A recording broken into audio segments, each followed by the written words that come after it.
Salve Regina Seahawks and the host Misericordia University Cougars. As a reminder to all spectators, please be alert at all times during today's games. Baseballs can accidentally fly into the seating area. Be alert to the action. The NCAA and Misericordia University want everyone to have a safe and enjoyable experience.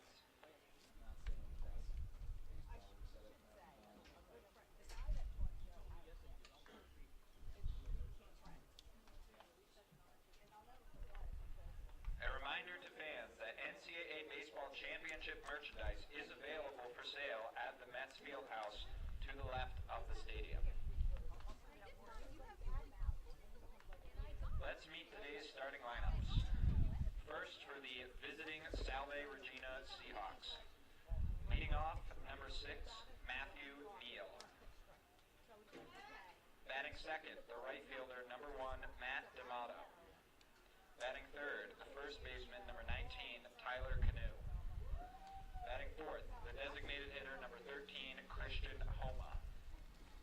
Batting fifth, the left fielder, number 3, Evan O'Rourke. Batting sixth, the center fielder, number 8, Brandon Grover.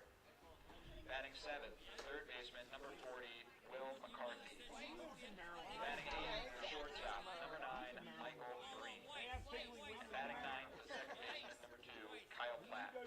On the mound for the Seahawks is number 22, Graham Jeffries.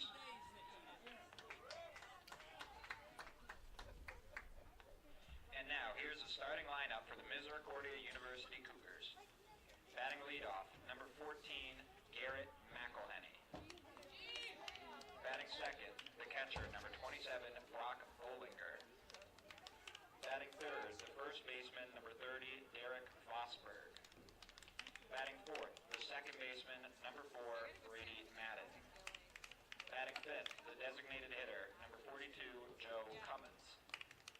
Batting sixth, the shortstop, number 15, Connor Marinak. Batting seventh, the center fielder, number 26, Brendan Gray. Batting eighth, the third baseman, number 8, Jason Sanfilippo. And batting ninth, the right fielder, number 1, Jack Regany. On the mound for the Cougars is number 17, Joe Valenti.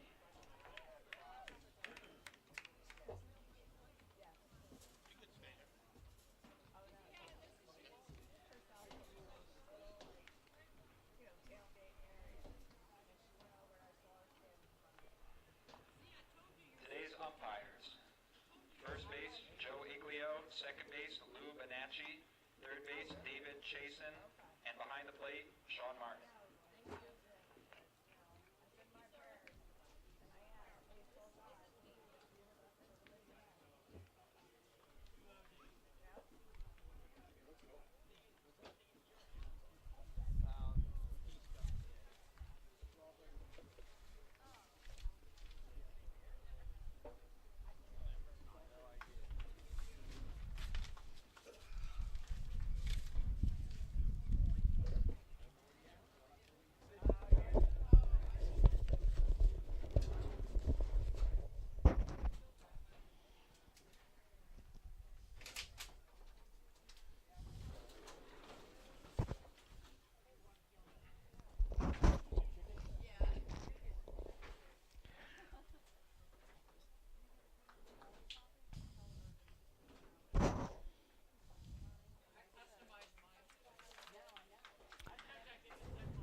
Welcome back to our broadcast of NCAA Regionals. I'm Jim Riley, back with you at Tamber Field at Misericordia University in Dallas, Pennsylvania, where we have reached the nub here of this 7-game regional. This is the deciding game. The host Misericordia Cougars, the second seed, will take on the top seed Seahawks of Salve Regina University. These teams played earlier today, and it was quite an affair. Misericordia broke a 4-4 tie with 7 runs in the 6th inning. They took a 12-4 lead into the 9th before Salve Regina put 5 runs on the board and brought the tying run to the plate. But a 1-6-3 double play ended the ball game and forced us here in game number 7 of this regional. Salve Regina has won 2 games and lost 1. Misericordia is 3-1. And the winner of this game will advance to the next weekend of competition in the NCAA Super Regionals, which will involve 16 teams, and that format is a best of 3. Here are the batting orders for Game 2 of this doubleheader. Eric Sorella's Salve Regina Seahawks with a record of 39-9 plus a tie. Season school record for wins. Matt Neal catching and leading off. Matt D'Amato, the right fielder, bats second.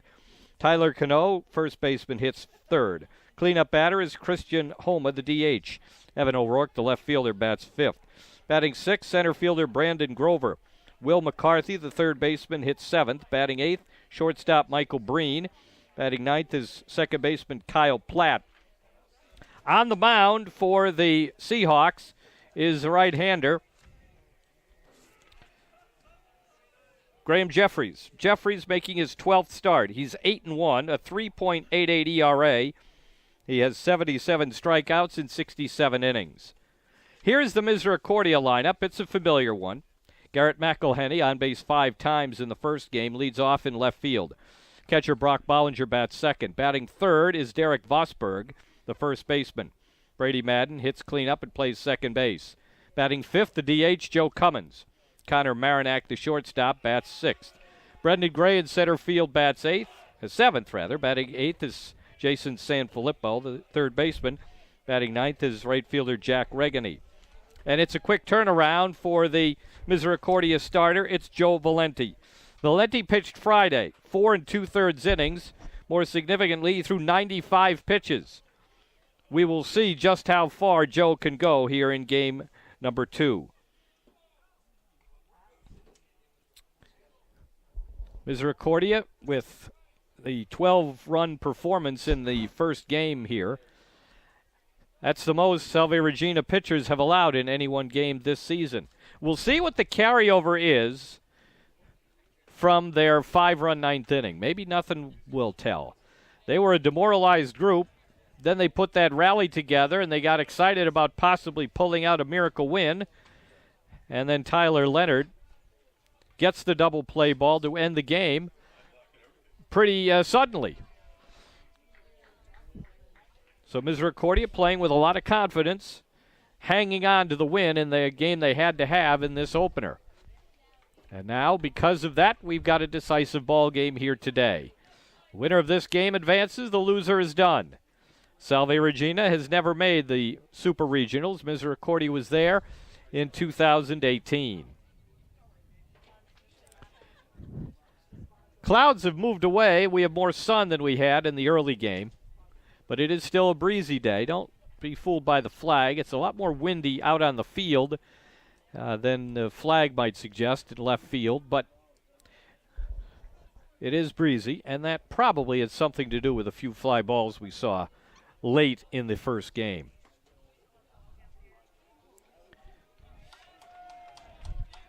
So here we go. This is it. Championship of the regional is on the line. Matt Neal, the catcher, will lead off. This is a ploy that is used by Eric Sorella from time to time. It reminds one of Earl Weaver's old trick toward the designated hitter. Neal hit a pinch hit double in the ninth inning of game 1. He swings at the first pitch from Joe Valenti and fouls it off. The idea is to send up just sort of a second DH, list him as the catcher, and try to get something going. They did it in the Friday game against the Cougars. Here's a ball hit deep down the right field line. It's fair. Off the wall. Regani has some trouble playing the carom. Another double for Matthew Neal. He's been at bat twice this day, and he has hit 2 doubles.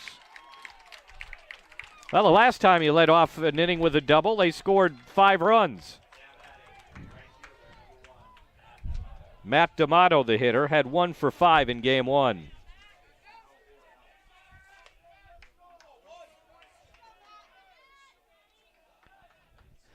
D'Amato batting .372.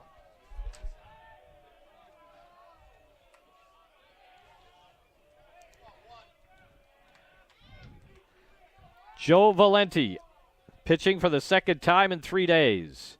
Hits the outside corner. On the season, Valenti is making his 7th start. He has a record of 2-1, a 3.09 ERA, 43 2/3 innings, only 5 walks, 39 hits, 36 strikeouts. And he hits the second batter of the game and puts another man on base. D'Amato is on board.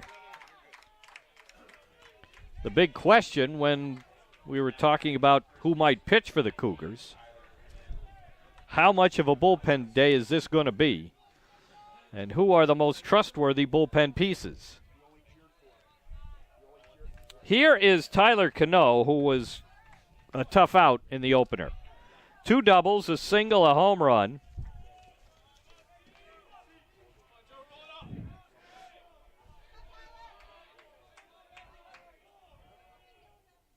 Ground ball to third. Sanfilippo to the bag for 1 out. Across the diamond for 2. Key one right there. D'Amato takes second, but there are 2 outs. Here's the DH, Christian Homa. Homa's hit safely in 12 straight after getting 2 hits this morning. Man at second base, 2 out here in the first.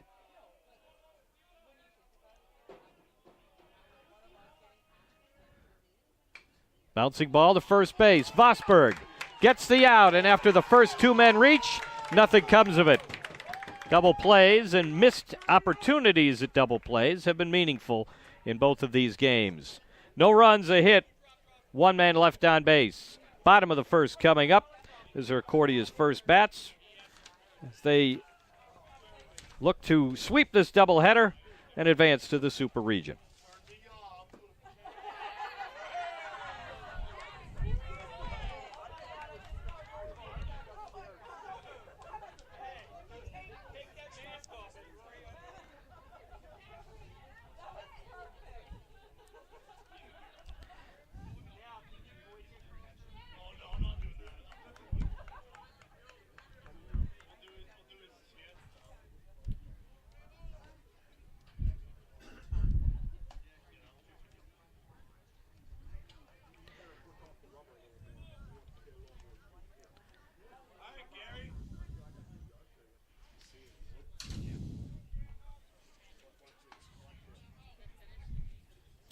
As we suspected, the leadoff designated hitter, pseudo catcher, has been replaced defensively.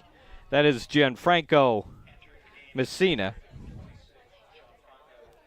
Well, I'll say this for Matt Neal. He has a rather thankless job, and he did it.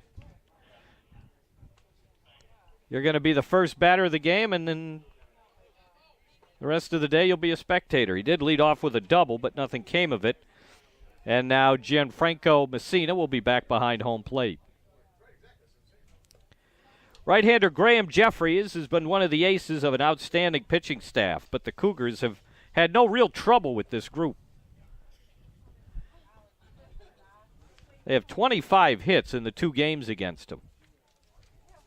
Jeffries, 8-1 with a 3.88 ERA. His 11th start, he has a complete game shutout.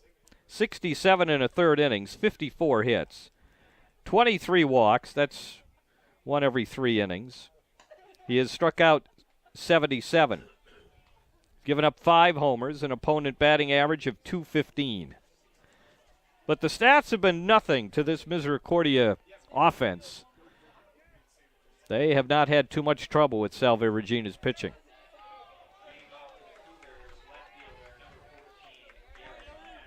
Garrett McElhenney did everything in the opener except get on base for a 6th time. He was on 5 times with 3 hits and 2 walks, including a home run. His on-base average is now .618. And in this tournament, here at his home field, he has 8 hits and 14 at-bats with 5 RBIs. Ball 1 from Graham Jeffries. Jeffries is a senior from Chelmsford, Massachusetts. 6'6" right-hander. 2-0.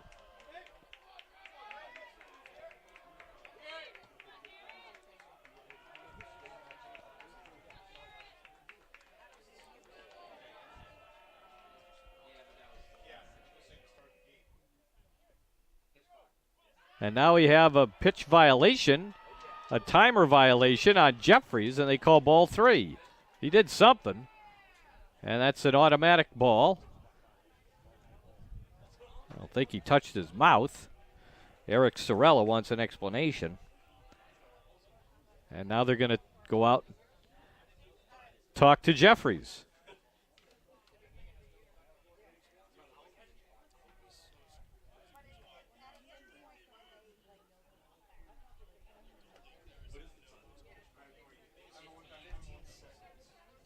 So it's the 3-0 count now on McElhenney as he leads off the ball game for Misericordia. Cougars' second seed in this tournament against the top seed Salve Regina.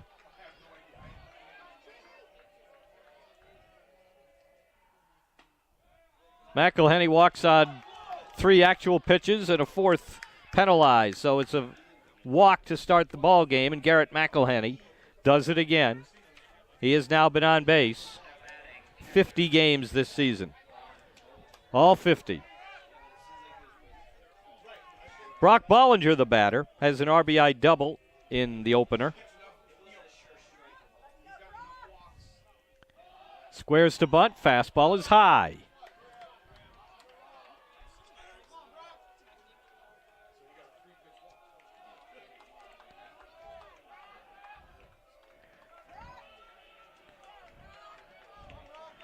One ball and no strike on Bollinger.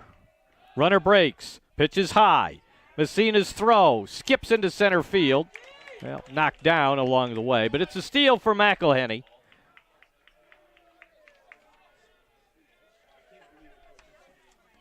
Garrett McElhenney has now stolen 39 bases this year in 43 tries, and he's at second base.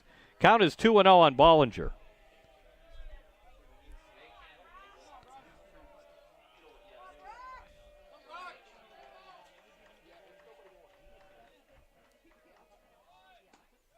There's the first strike of the game, thrown by Jeffries on the bunt by Bollinger. 2-1 the count.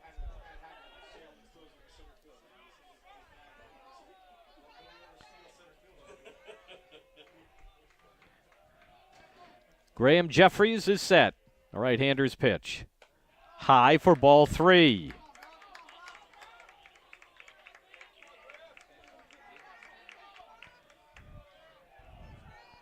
Salve Regina has lost 3 of their last 7 games. Ground ball to third. McCarthy keeps McElhenney at second, throws out Bollinger.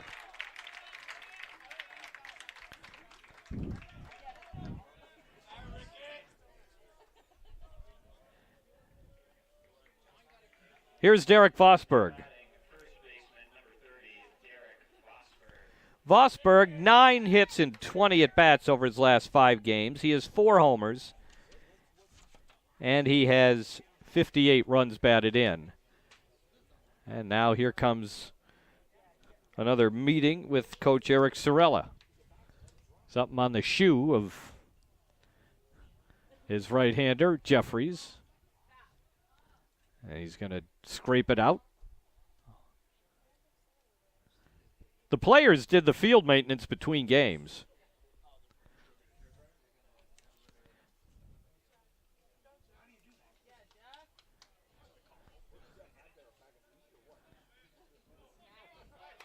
So Jeffries continues to scrape the dirt out of his spikes.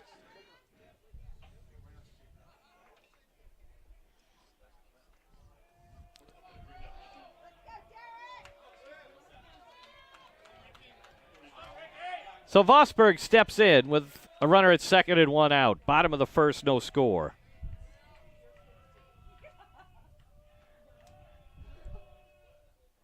Outside, ball 1.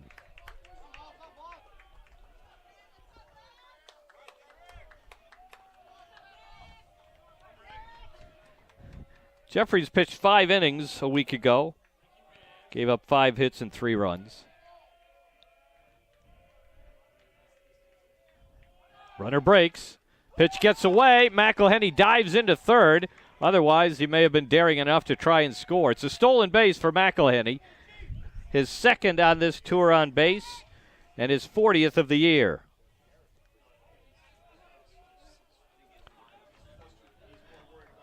Jeffrey's last start, 5 innings, 5 hits, and 3 runs. That's the identical line of his last 2 times out. Over those 10 innings, he's only struck out 9 men, which is below his season average. Behind Vosberg, 2-0. Line drive, base hit right field. 1-0 Misericordia.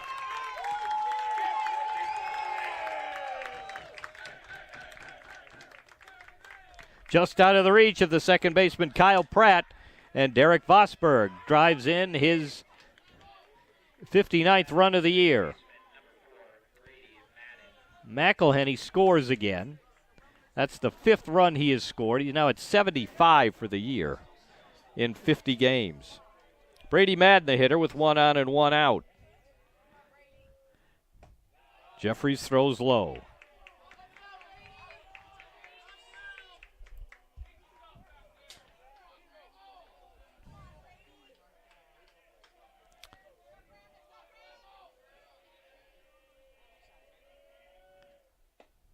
Ball 2. Jeffries has fallen behind everybody.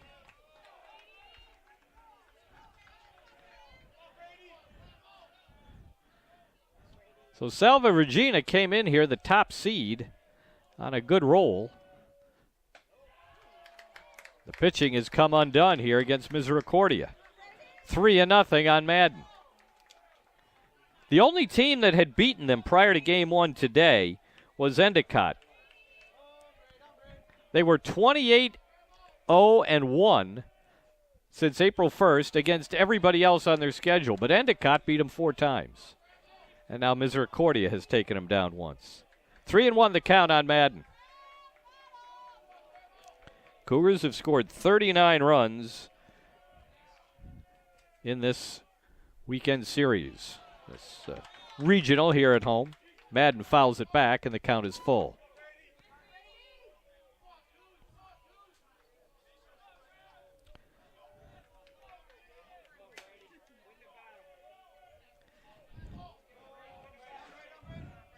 Madden has 6 home runs this year. Waits on the 3-2. The runner's in motion. The pitch is inside enough to hit him. Madden is hit by the pitch on 3-2. Another base runner for the Cougars as Joe Cummins comes up. Cummins had a single and a walk in game 1.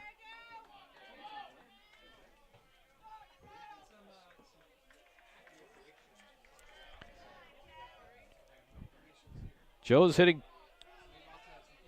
.238 as he comes up with a couple men on base in the first inning. Ground ball to first base. Bad hop, Cano, and the ball is still free, and the bases are loaded. Cano got in front of it, just couldn't quite hang on, and he'll be charged with an error to load the bases. And it's already coming apart here for Salve Regina. And they can't get loose in the bullpen fast enough. Marinac, the batter, had a good game in the opener. He was the highlight player in that 7-run 6th inning. Led it off with a double and capped it off with a 3-run double. Swing and a miss and a curveball. Marinac with 7 homers to lead the team. He has 31 RBIs. Batting .257. Bases loaded with 1 out. Pitch by Jeffries. Outside, 1-1.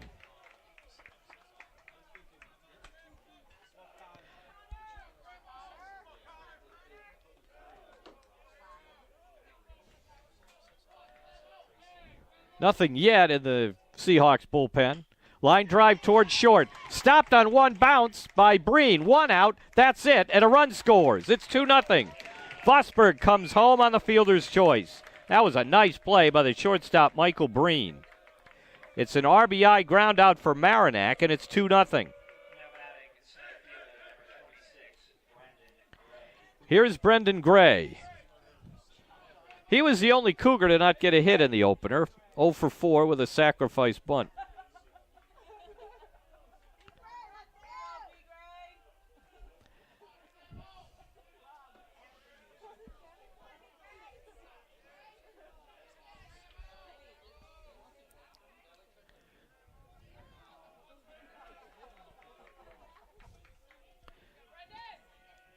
Jeffries delivers, a strike at the knees.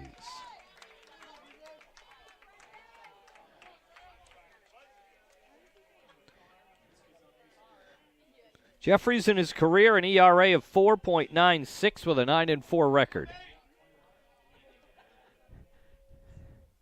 Runner breaks from first. There's a fake throw by Messina. Stolen base for Marinac. Again, with 2 outs, especially with a runner at third, no real reason to worry a heck of a lot about the runner at second,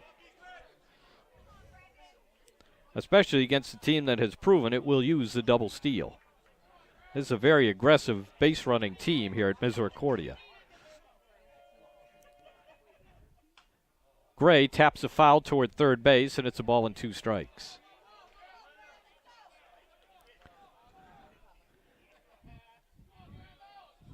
Already 7 batters in this first inning for the Cougars. We're trying to sweep this doubleheader and advance to the Super Regional for only the second time in the history of the program. Outside, 2-2.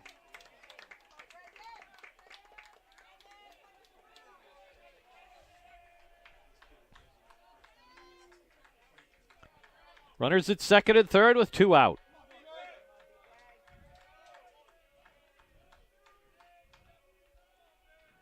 Jeffries delivers. Gray is jammed and fights it off.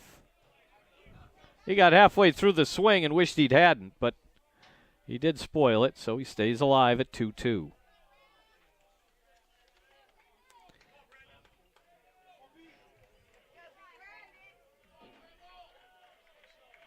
Gray made the final out of an inning 4 times in the opener. Full count now with 2 out here in the first.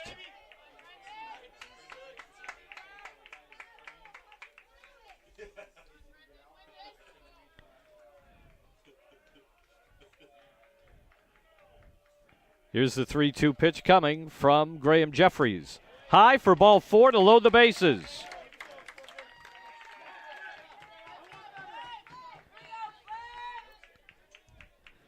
And this Seahawk pitching staff, which had allowed 3.7 runs a game, a team ERA of 3.38,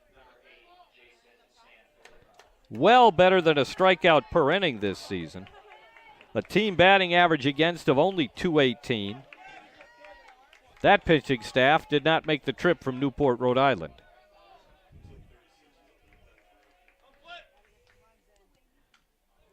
Sanfilippo swings, and that got the catcher. I don't even know if he foul tipped it or not.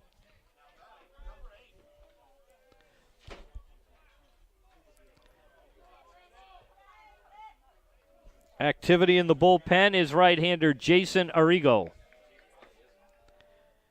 Ground ball. It's a base hit to left field. 1 run is home. Here comes the second run. Head first slide for Joe Cummins. 4-0 Cougars.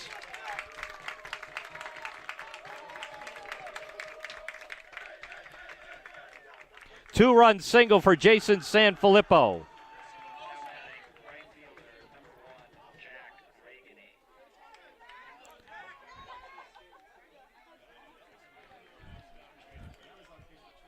Those runs unearned. Here's Regani, the 9th hitter of the inning.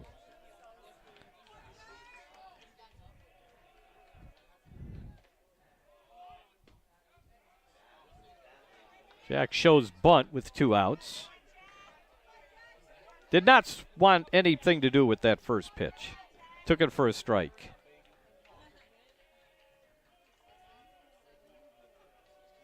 The 0-1. Ground ball in the hole on the right side, and it's through for another hit. Here comes Gray. The throw is late. 5-0.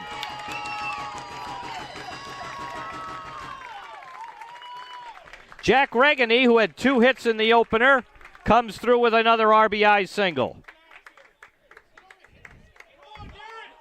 And in the first inning, they've batted around +1. Here is McElhenney. 5 runs, 3 hits. An error,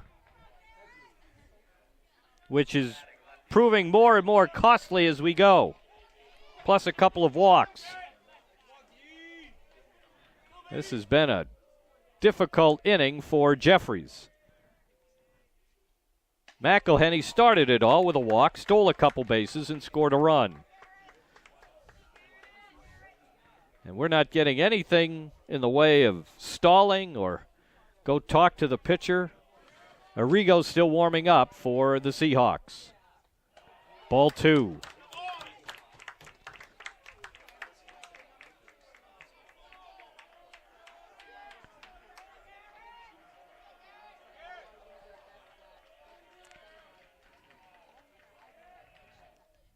Ball 3. I'm going to find any factoids about Graham Jeffries I haven't used yet, because after this batter, there won't be much need for him. The 3-0. Ball 4. Loads the bases. McElhenney has walked for a second time. Third walk, plus a hit batsman. And that's it.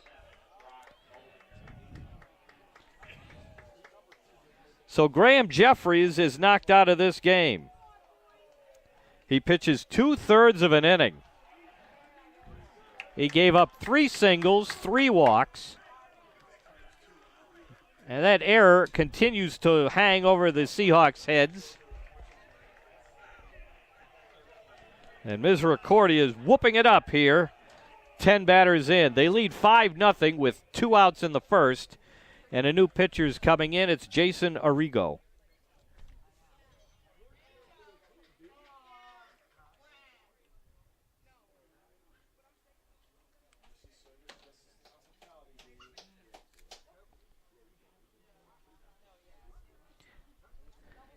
Line on Jeffries, 2/3 of an inning, 3 hits. He's given up 5 runs. We can close the book on the earned runs. Only 2 of those were earned. Walked 3, no strikeouts, 1 hit batsman. So here's Arrigo coming on to pitch. Arrigo's been good. 5 saves in 19 games, an ERA of 0.92. Only 17 hits in 39 innings. 56 strikeouts. He's only allowed a 127 batting average. His job now is to keep it at 5 and let the offense take their 8 more whacks.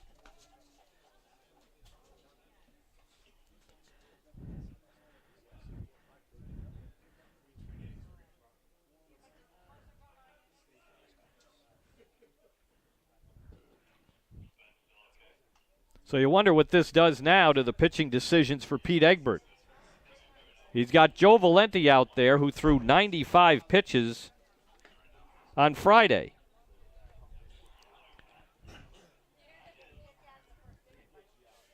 His bullpen should be okay as far as availability and readiness.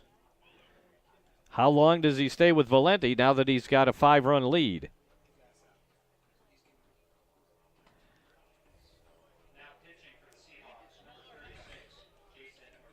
Jason Arrigo is a sophomore out of Basking Ridge, New Jersey.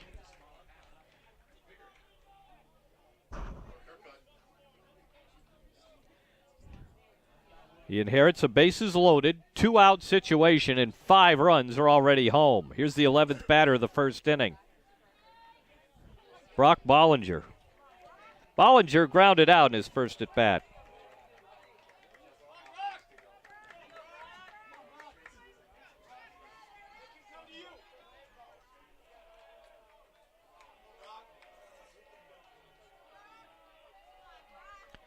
So Arrigo works to Bollinger with the bases loaded.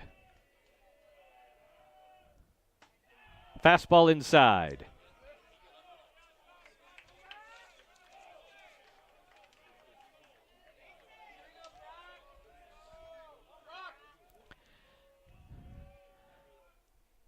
Ground ball up the middle in for a base hit.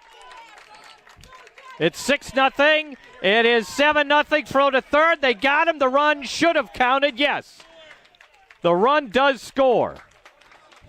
Crossing the plate in the nick of time was Jack Reganey. McElhenney out at third.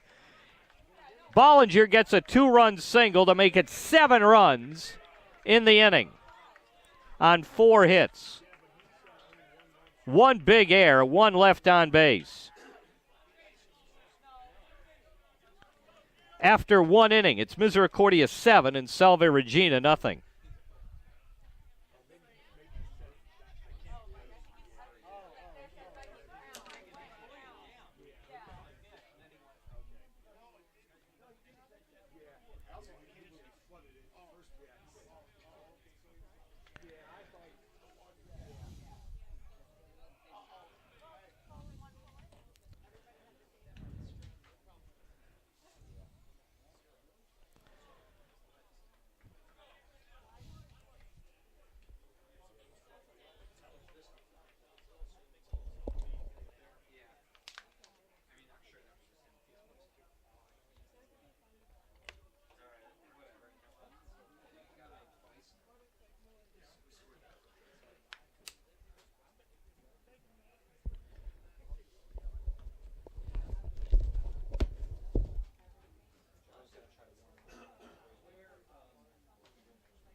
In between innings, we had some mound maintenance, and we had a little pep talk in front of the Salve Regina bench, as it's been quite a jolt for Eric Sorella's team.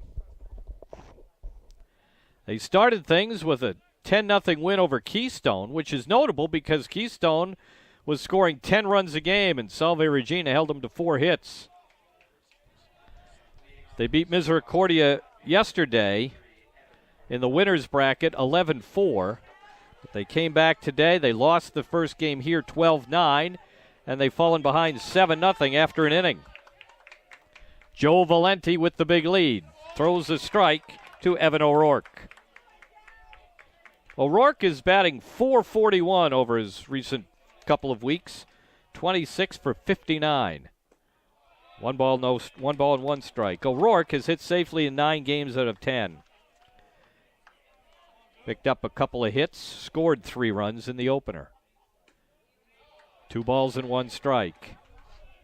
Well, there was no carryover from the 5-run 9th inning that brought the tying run to the plate for the Seahawks. Ball 3 to Evan O'Rourke.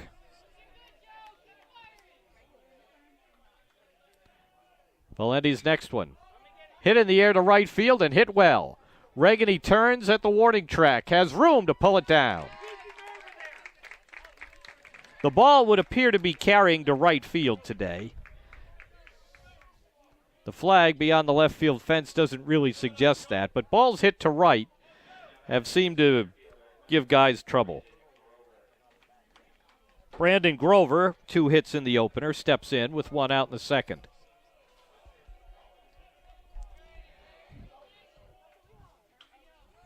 Lashed foul. No balls and 1 strike on Grover.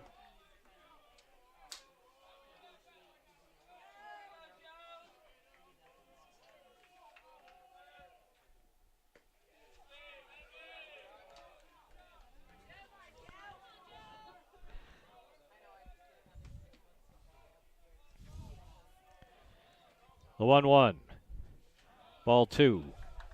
Grover's been a key offensive player when he's been in the lineup. He's only played 25 games. He's batting .440. 2-1. Ground ball to second base. Right at Brady Madden, 2 outs. The batter is Will McCarthy. The Seahawks' third baseman has hit safely in 13 of his last 14. Joe Valenti with a 7-run lead and certainly thinking about his own physical care. Just pumping him in there and letting his fielders make plays. Ground ball to third, that's foul. Valenti did not pitch between March 21st until his return on May 7th.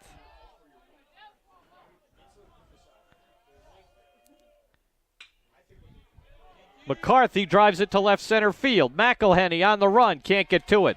Gray plays the carom.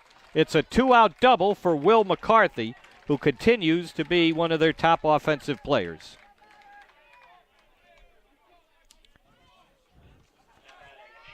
McCarthy, 2 singles in the opener, 2-out double here in the second inning for Michael Breen. It was Breen who made the last out of game 1. He came up as the tying run, improbably so. Hit into a game-ending double play. Cougars led 12-4 into the bottom of the 9th. And Salve Regina scored 5 runs and had the tying run coming up. But Tyler Leonard came out of the bullpen and eventually got the game-ending twin killing. No balls and 1 strike on Michael Breen.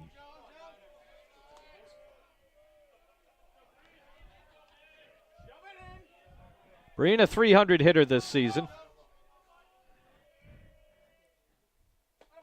Takes a breaking ball for strike 2.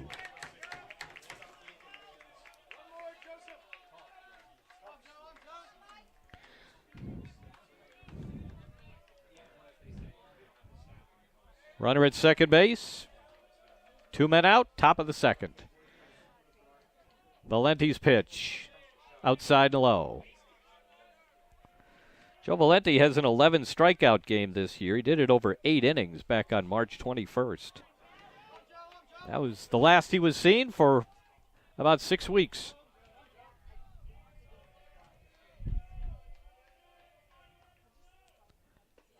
Strike 3 called. He freezes Breen with a breaking ball and strands a runner at second base. No runs, hits, errors, 1 man is left. After an inning and a half of play, Misericordia leads Salve Regina 7-0.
Derek Vosberg leads off the second inning against right-hander Jason Arrigo, who allowed a couple inherited runners to score.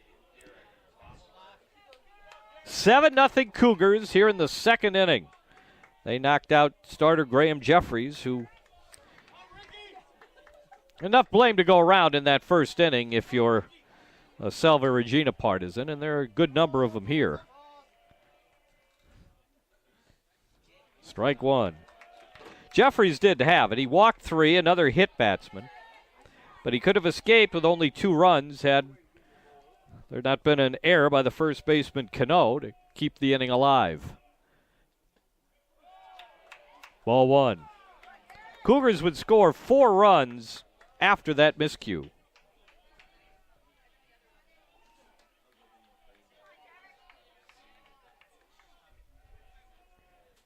One pitch, down and in.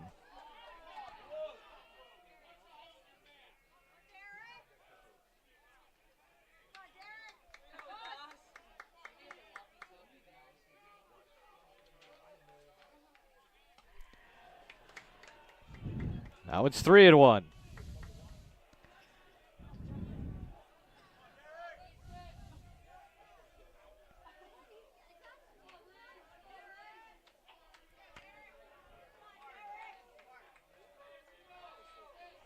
The 3-1 pitch in the dirt. Vosburgh walks.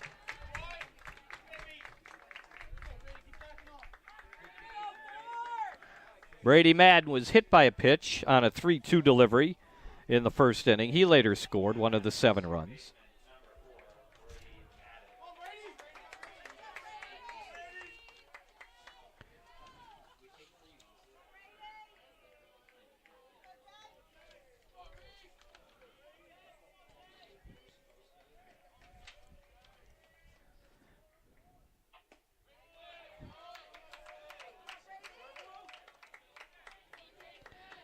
Strike one to Madden. The Cougars have gotten 378 base runners this year by either walk or hit by pitch in 50 games. 1 ball and 1 strike. That's 7 of those per game. You will score many runs getting 7 freebies in a game. Madden bunts, third base side of the mound. Arrigo has it. Throws out Madden.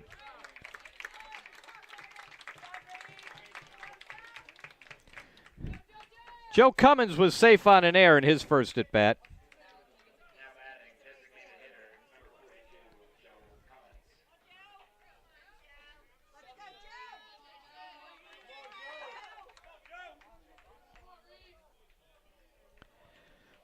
Man at second with 1 away. Jason Arrigo delivers. Cummins is jammed and hits a foul pop behind home plate.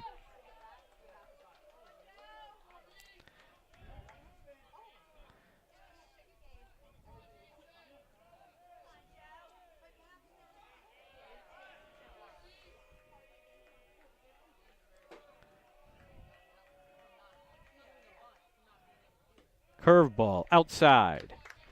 1-1 on Joe Cummins.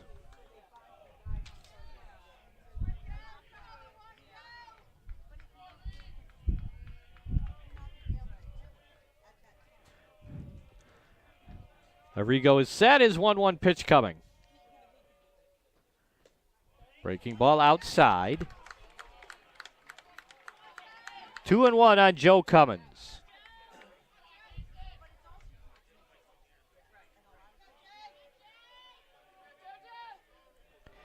Winner of this game advances to the Super Regionals next weekend at a site and opponent to be determined. 3-1. There are a lot of things that go into that, and that's one of the reasons why this series is here and not at the top seed, Salve Regina. They just weren't really in a position to hold the games. There's some flux within the sports administration. Just would rather not have hosted these ball games, so they came here to Misericordia. Cummins now with a 3-2 count.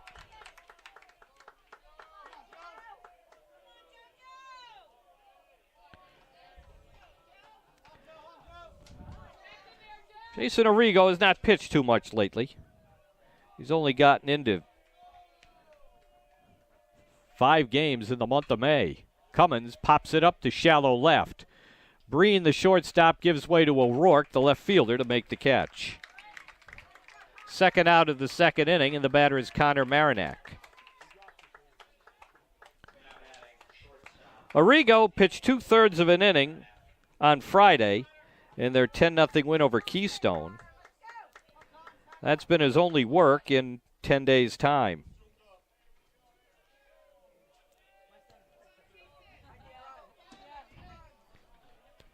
Marinac drove in a run on a fielder's choice, stole a base, and eventually scored in that 7-run first.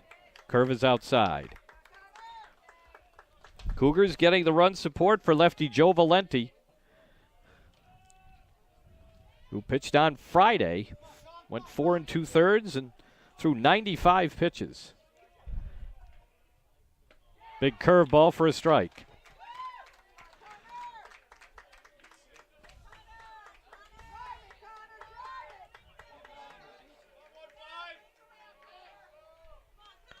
Marinac with 7 homers to lead the Cougars. Did a couple fly balls to the warning track in game 1. He takes inside for ball 2. 2-1 the count on Connor Marinac. Marinac, a sophomore out of Reading. He was a candidate to pitch this game. Among those names being kicked around by people who kicked around such names in the dirt. Ball 3.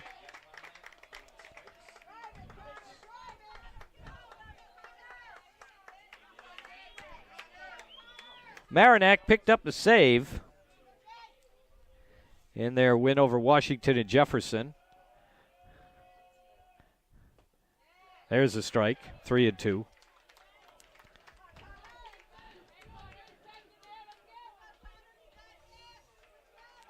That came Friday in the opening round of this tournament. This is the 7th game of the weekend. Ball 4. Messina keeps the ball in front of him, even if he didn't realize it. And that's another base on balls. Already 5 thrown by the 2 pitchers for Salve Regina, second for Arrigo. Brendan Gray walked and scored in the first. Cougars got to starter Graham Jeffries immediately.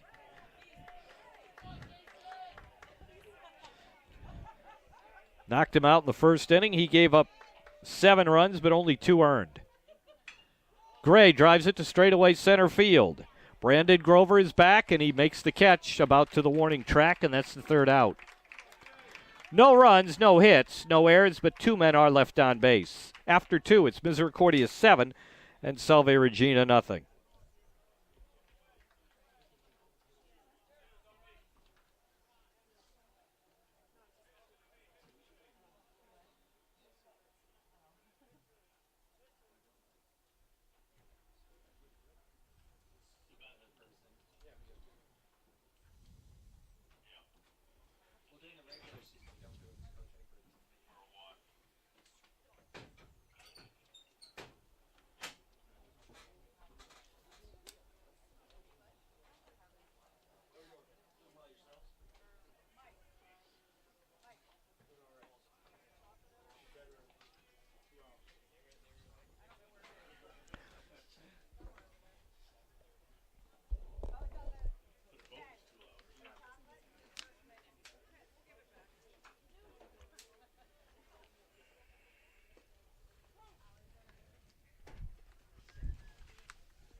Jim Riley back with you at Tamber Field at Misericordia University in Dallas, Pennsylvania, a little bit west of Wilkes-Barre. It is 7-0 Misericordia. Winner of this game advances to the Super Regionals. Kyle Platt, the 9th place hitter, starts things for Salve Regina against left-hander Joe Valenti, and here's his first pitch. Swung on and missed.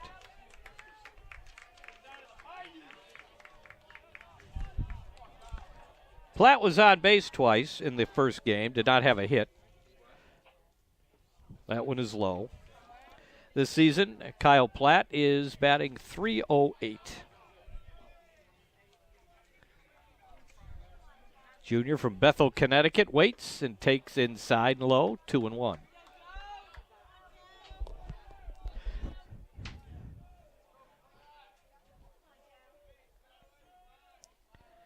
Pops up a bunt behind the plate. Bollinger, great diving catch.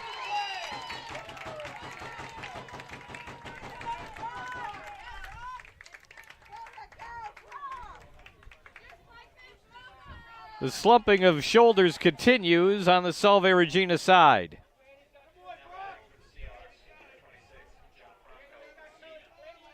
Here is Messina, the catcher, batting for the first time.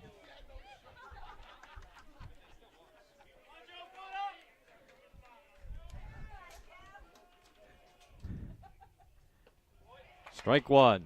Matt Neal led off the game, but there was no plan at all to use him as catcher. He was just sort of a alternate designated hitter. He started the game with a double, then left the game. the Seahawks did that on Friday's game without success.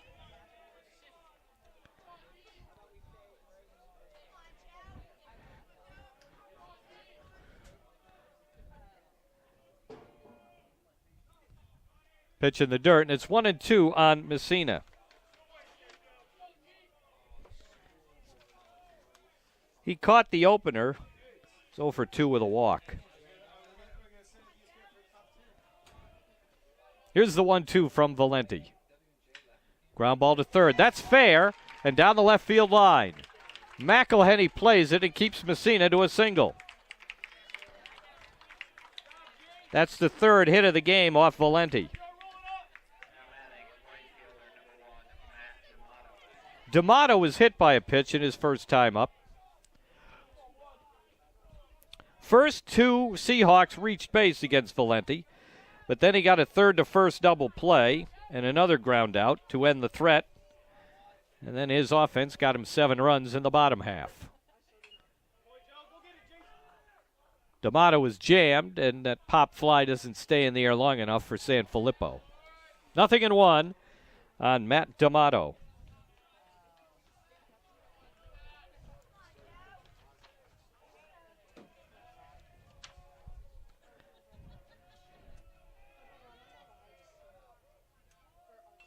Drag bunt is foul for strike 2.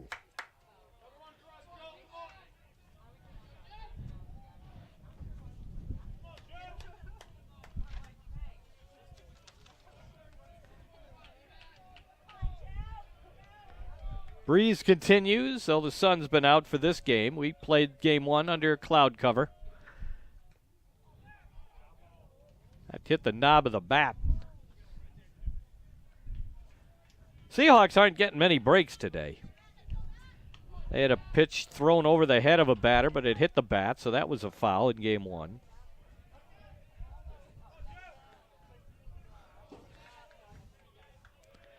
But the Cougars have played better baseball. Line drive down the right field line. It's pulled foul. Still an 0-2 count on Matt D'Amato. Seahawks hit into 3 double plays in game 1. And they had a situation defensively where they failed to make one. Close, but outside. 1-2.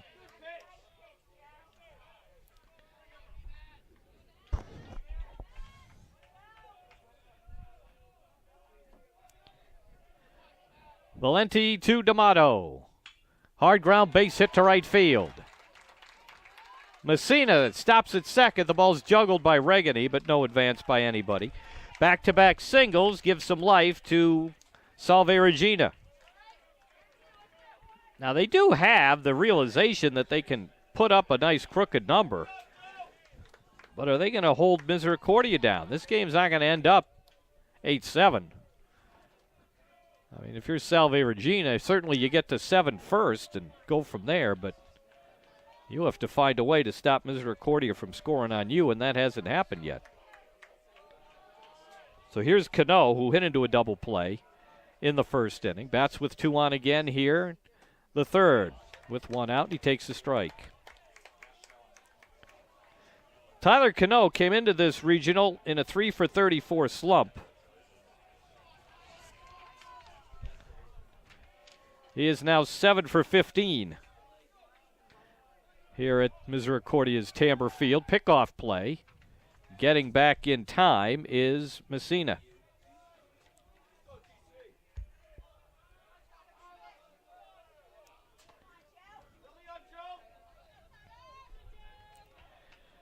Two doubles and a home run, a single for Cano in game 1. He was the cleanup hitter, batting third in this one. Ground ball to shortstop. Madden, who is taken out on the slide by Matt D'Amato.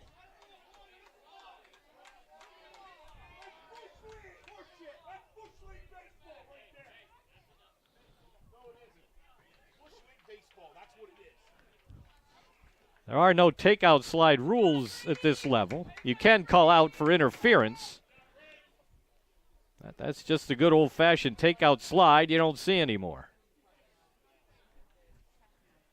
So D'Amato is out. Messina takes third, and Cano is safe on the 6-4 fielder's choice, and it sets it up for Christian Homa.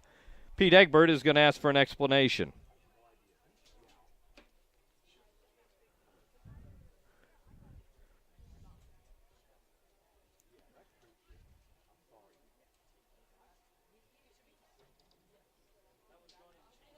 So runners are at first and third with 2 outs here in the third, as Egbert argues the takeout slide at second base. He's getting his explanation.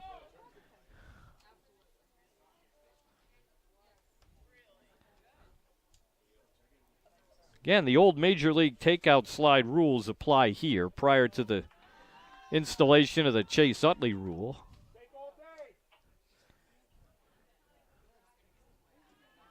Long as you can reach the bag, your slide is legal.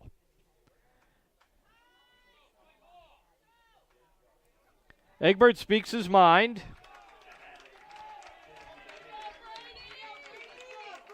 So now here's Homa with first and third and 2 out. And say this for Valenti, he has gotten the most dangerous batter of the day when he's had to. Twice Cano has come up with 2 men on base. He's hitting a 1 double play and 1 almost double play.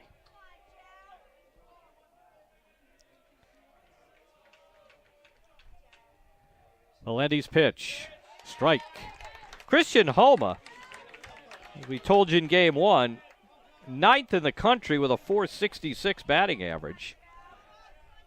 Had a couple hits in the opener, and he's hit safely in 12 straight. Breaks high. 1-1 the count. Homa's 22 for his last 46. But quiet today. He's gotten his hits. They've not been that impactful. He's behind 1-2.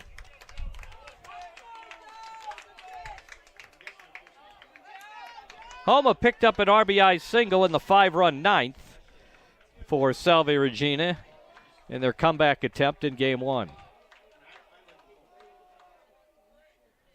He pokes a 1-2 pitch and drops it into center field.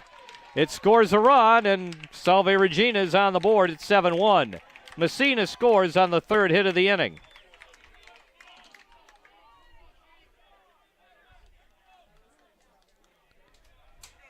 Now 5 hits off Valenti. And here's Evan O'Rourke batting with 2 men on. Here's some activity starting in the Cougars bullpen.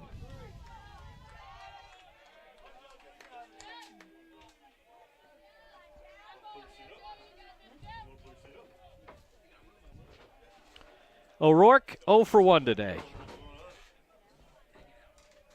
Valenti's pitch to him is swung on and missed.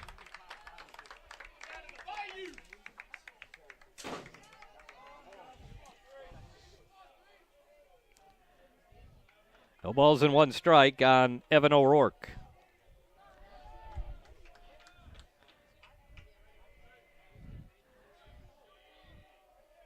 Valenti's pitch in the dirt. 1-1 the count. In Friday's game, Valenti pitched 4 2/3. He gave up 8 hits and 5 runs. Walked 2, and he had 5 strikeouts through 95 pitches. His time is running out in this game, as we expected it to. Another one in the dirt. 2 balls and 1 strike.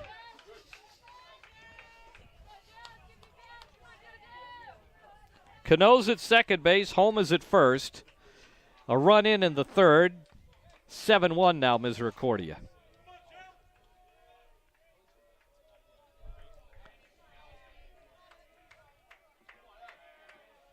Here's the 2-1. Hit toward Brady Madden. Off the hands. A lob for the force out to Marinac. Ends the 3rd inning. 1 run, 3 hits.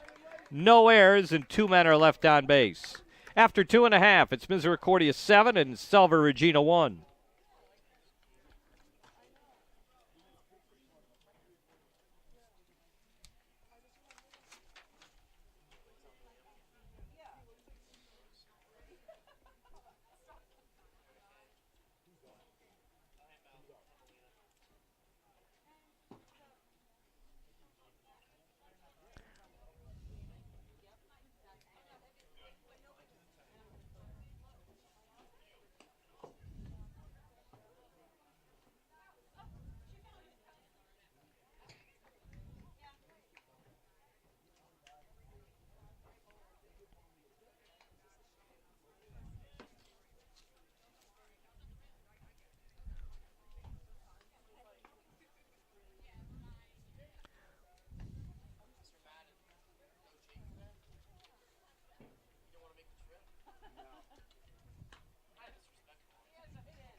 Can we put him in? We probably should, yeah. Oh, no. 95, 97 looks real good. 86 slider. It's all right. Another Madden. Looks good, right? He still has 3 years of eligibility. Oh, that's right. He does. Bring him back. They got to send him down to get more work in. As we go to the bottom of the third inning, it's Jason Sanfilippo leading off for Misericordia, leading now 7-1. Right-hander Jason Arrigo.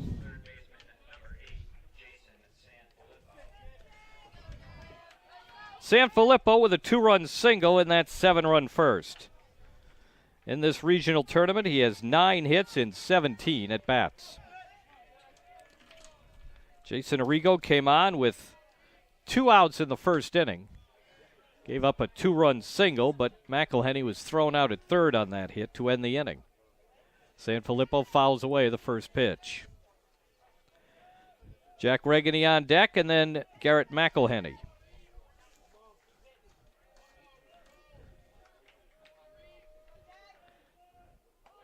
Curve stays well high, comes in over the head of Sanfilippo for ball 1. Cougars with 7 runs on 4 hits. The 1-1. Out in front of an inside pitch and pulls it well foul. We'll see if Valenti comes out for the top of the 4th. We expected this to be somewhat of a bullpen game for the Cougars. And with a 7-1 lead, line drive to the shortstop. Michael Breen makes the catch. 1 away in the third.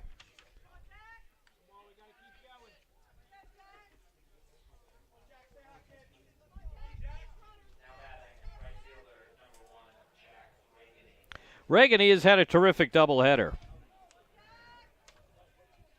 2 hits, 2 runs, and an RBI in the opener, and he has an RBI single today. Strike 1 to him. Jack's a sophomore from Westchester, Pennsylvania. Mostly a defensive replacement, but last week or so he's been the starting right fielder. Early in the season, third base was the position of flux before Sanfilippo grabbed it. And right field after that has seen the most turnover.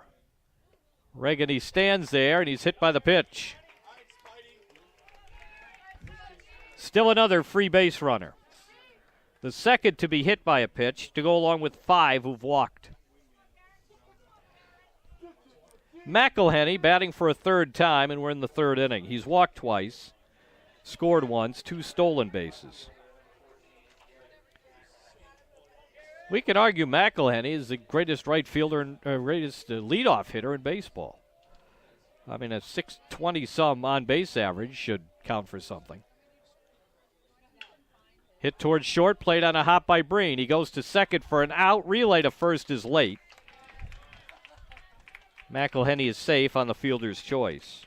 That does not help his on-base average. So with 2 outs and a man at first, here's Bollinger. Delivered a 2-run single off Arrigo. in the first inning. That made it 7-0. It was Arrigo's first batter of his afternoon.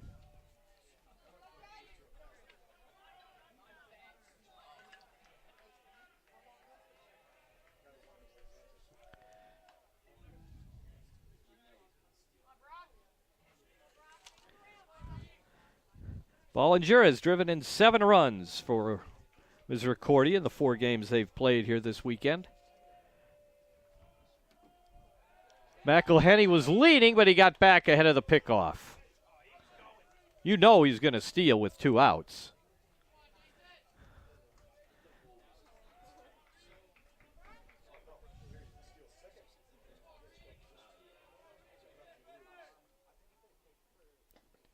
Curve in the dirt, and McElhenney wastes no time to take second on the wild pitch. Now, this is the situation I spoke of earlier. If McElhenney were to steal third, the new thought process is let him have it because there are already 2 outs. Count on Bollinger is 1-0.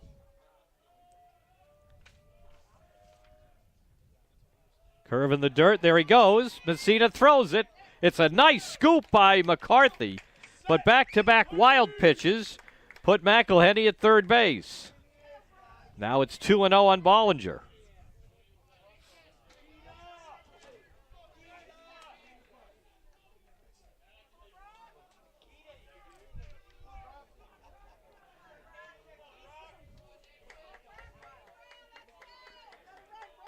Jason Arrigo delivers. Ball 3. This is not Arrigo's usual scenario. He leads the team with 5 saves.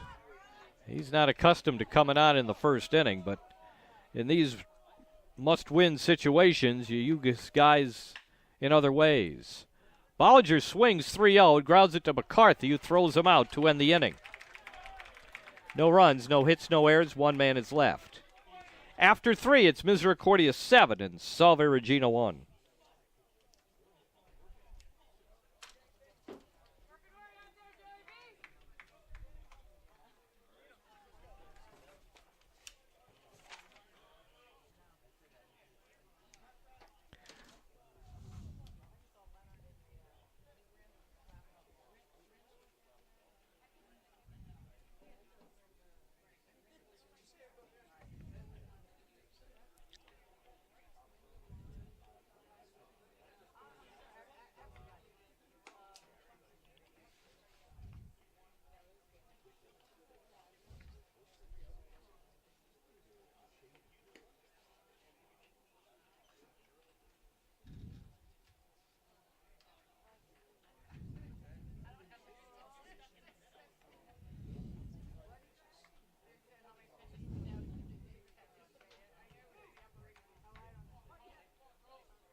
It's the 4th inning, and Brandon Grover, the center fielder and 6th place hitter, leads off in the 4th inning. Grover's 0 for 1. Totals through 3, Misericordia 7 runs, 4 hits, no errors, and 4 left. Salve Regina run on 5 hits, 1 error, they've left 4. Joe Valenti is still pitching, and Grover hits it foul. Max Oliver pitched 8 1/3 in the opener. That saved the bullpen. Line drive over Vosberg and a base hit for Grover.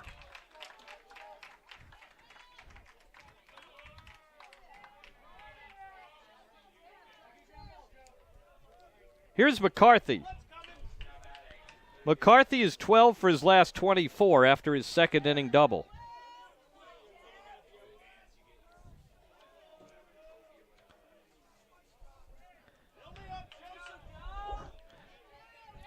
Valenti's pitch jams McCarthy, who grounds it foul past third base dugout.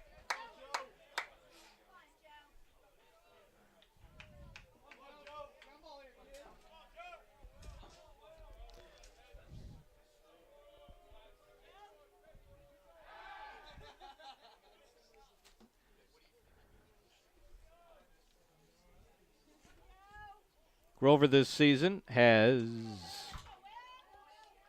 10 stolen bases. He has not been thrown out. I'm not sure it's a terrible idea. Fouled away.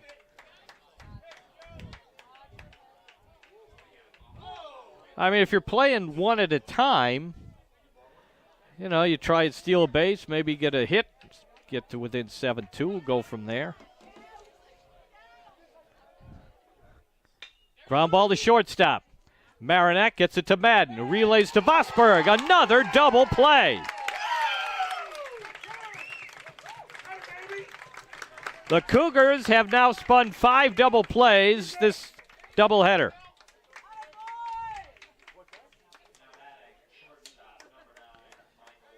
Michael Breen, the batter. He did it again. Go, Pete. He did it again. You're right. Slid late into him again.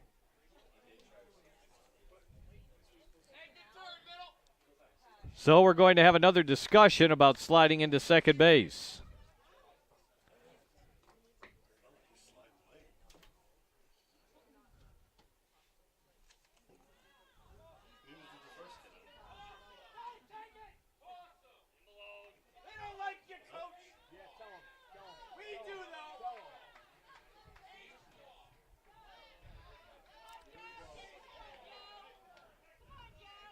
Now, you're not allowed as much leeway in the slide as I thought. You do have to make it a fairly direct slide. And evidently, it's a legal slide. You see that when you have a 2-umpire crew because they don't have the same angles of the baseline. Little tapper back to Valenti. Throw to first. Breen is out. No runs, 1 hit, no errors, nobody left. Quickly through 3.5. It's 7-1, Misericordia.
Derek Vosberg leads off the 4th for Misericordia before a real spirited audience here at Tamber Field, as their charges are closing in on a trip to the NCAA Super Regionals for the 2nd time in school history. Ball 1 outside from Jason Arrigo. Vosberg has an RBI single and a walk.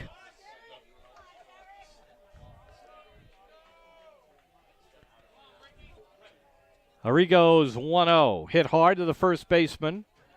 Cano flips to Arrigo, 1 away. Brady Madden comes up next. Madden's been hit by a pitch. He scored a run, and he was out on attempted bunt.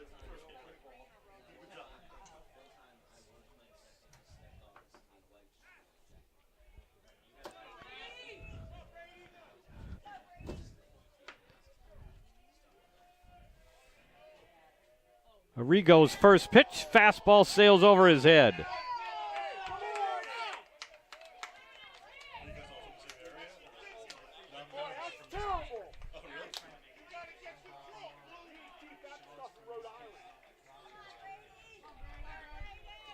1 ball, no strikes on Madden. That pitch is high and tight, ball 2.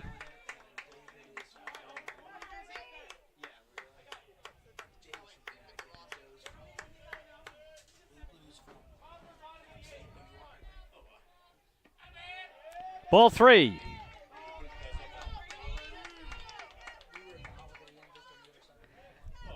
Cougars got their 7 first-inning runs on 4 hits. There were also 2 walks that scored, a hit batsman who came in to score.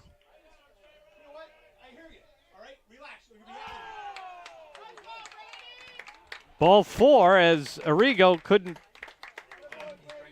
what are they calling? Well, they're saying that Madden did not get out of the way.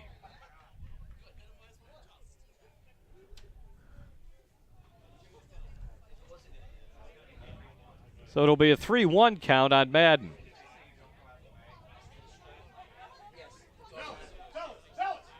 You better relax. All right? Relax.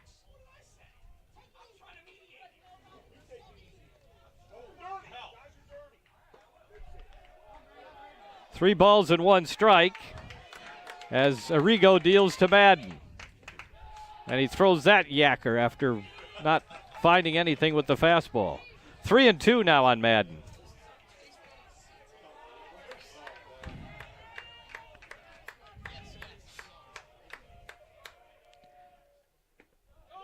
Ball 4. Still another walk. Cougars have gotten 6 in this game after 6 in the opener.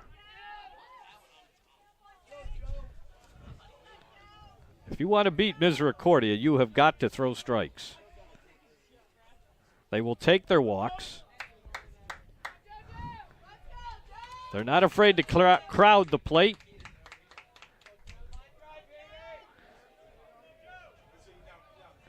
And Salve Regina came to town with glittering statistical numbers from the pitchers, but in practice they have not been able to get it done. Joe Cummins, the batter, is 0 for 2. Throw to first, and Madden dives back.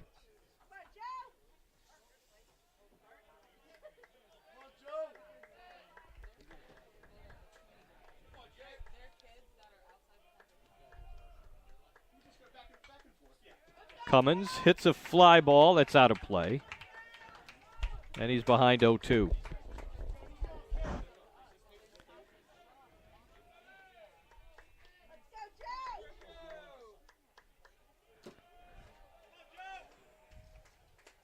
Another throw to first, and Madden gets back.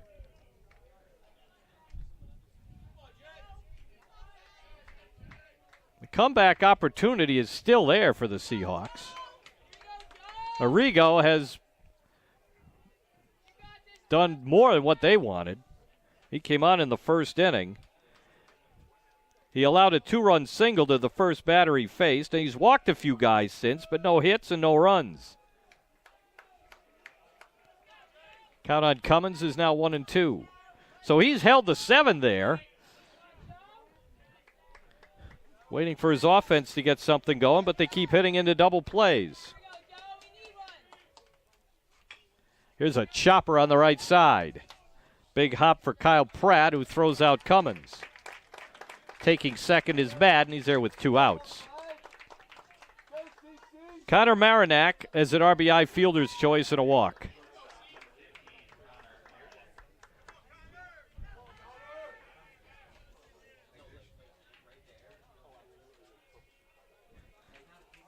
You look at Arrigo's stats, 19 games, 39 innings, so that's, 2 per game.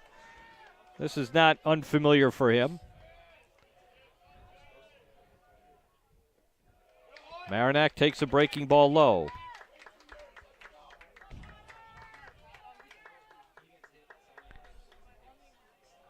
Starter Graham Jeffries gave up 7 runs in 2/3 of an inning. Only 2 of the runs were earned. But he also walked 3 batters and hit another, so he's not entirely blameless. 2-0 now on Marinac.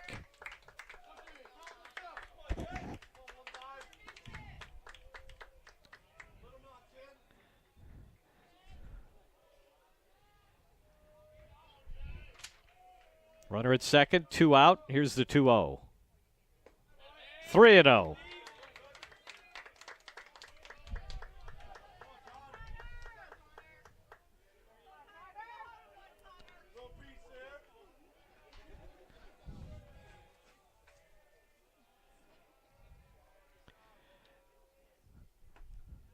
There's a strike on the outside corner. 3-1 on Maranac.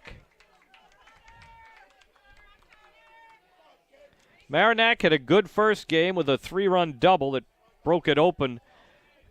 It turned out to be the eventual margin of victory. We didn't realize it at the time. Strike 2. Maranac 4 RBIs in this doubleheader, now with 32 on the season.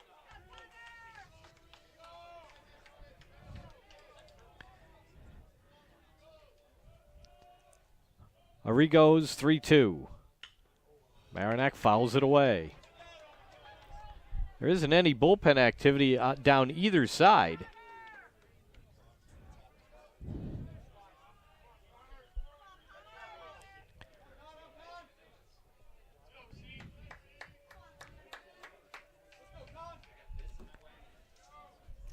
Here's the 3-2. Maranac gives it a ride to left field. O'Rourke is back in front of the fence, and he makes the catch, and that's 3 times today in these 2 games that Maranac has just missed one. No runs, hits, errors, 1 man left. After 4, it's Misericordia 7, Salve Regina 1.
Tyler Leonard has come on in relief. Leonard got the save in game 1.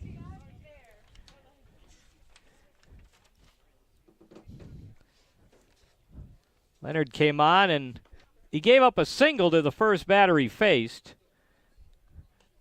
Put 2 men on base, but then he got the game-ending double play, which he started, and that held off the rally and gave Misericordia a 12-9 lead. He has been busy this weekend. Leonard this season, now in his 15th game, 60 innings of work, 61 hits, 49 strikeouts, only 8 walks. Joe Valenti goes 4 good innings. He gave up 5 hits and a run. No walks, 1 strikeout. He hit a batter. Remember, he pitched 95 pitches in 4 2/3 just Friday. Kyle Platt steps in.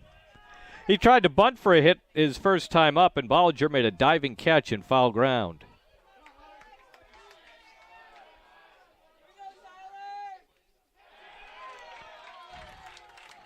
And the first pitch hits the batter.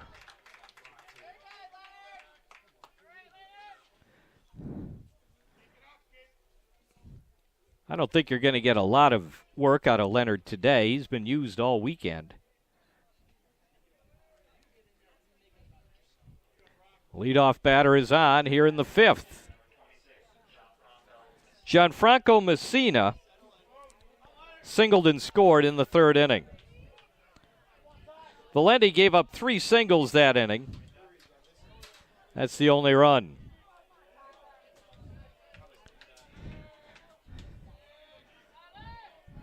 I think if you're Valenti, you'd have really wanted to pitch this inning. Your arm feels better when it's the 5th inning and you're up 7-1. First pitch is a strike, 0-1 on the leadoff hitter Messina, who did not start the game. Swing and a miss for strike 2. Leonard has been a very useful swing man throughout his career. He's out of Royersford, Pennsylvania. Just give him the ball, you don't really worry about him. Throws high, 1-2.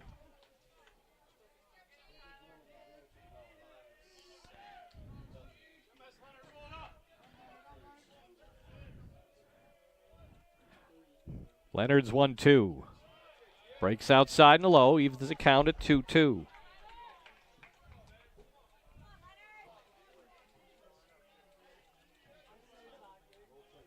Leonard with a record of 5-3, and he has 2 saves. Swing and a miss. Leonard fans Messina, 1 down in the 5th inning. And here is Matt D'Amato. D'Amato has been hit by a pitch and singled. He's 2 for 6 in the doubleheader. When the Cougars won the opener, it was the first loss that Salve Regina had to somebody besides Endicott since March 30th. They'd gone 29 games without losing to somebody else. Marinac with a diving play. Out at second base. Splendid work by the shortstop, Connor Marinac, to get the force.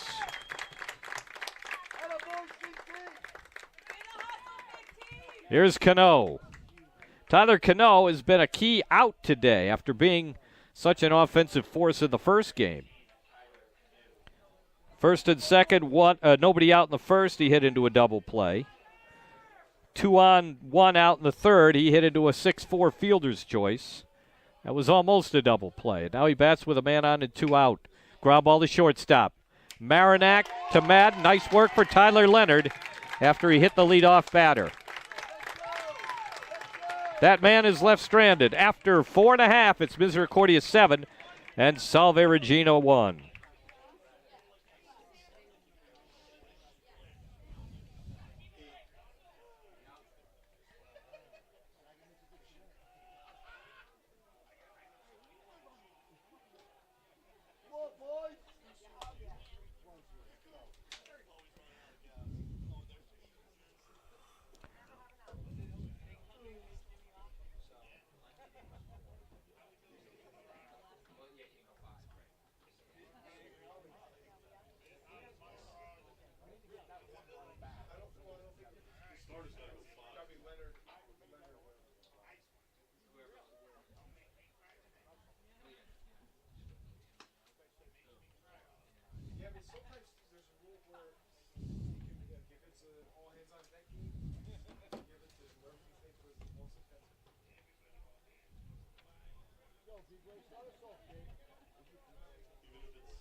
Brendan Gray leads off, and Jason Arrigo is still out there.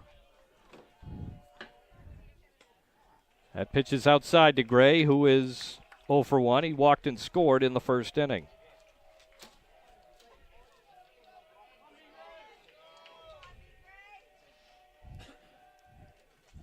The 1-0, check swing bouncer to third. Will McCarthy charges, gets Gray.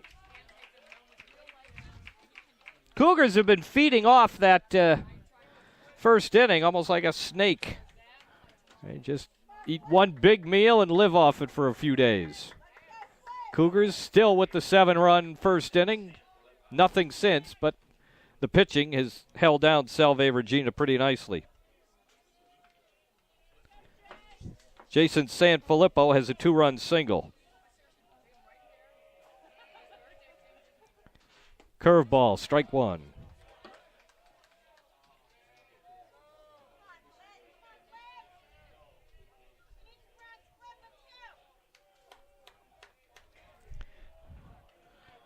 So Arrigo has not pitched a lot lately, certainly has some life in his arm. He has gone 4 innings one time. Twice, in fact. And he has a few 3-inning stints.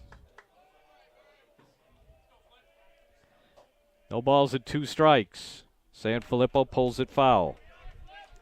Still an 0-2 count on Jason Sanfilippo.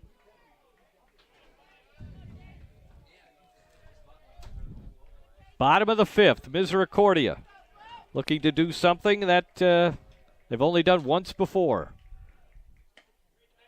Ball 1. That is make the Super Regionals.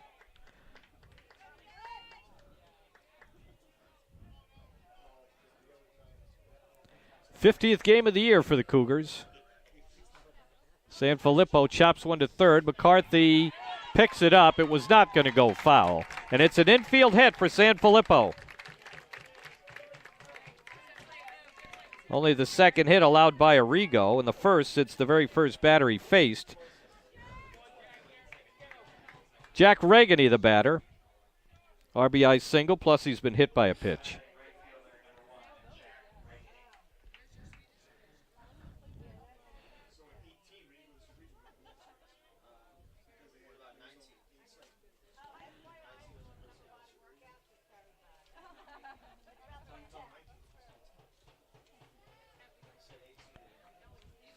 Regani steps in with an RBI single and a hit by pitch on his card.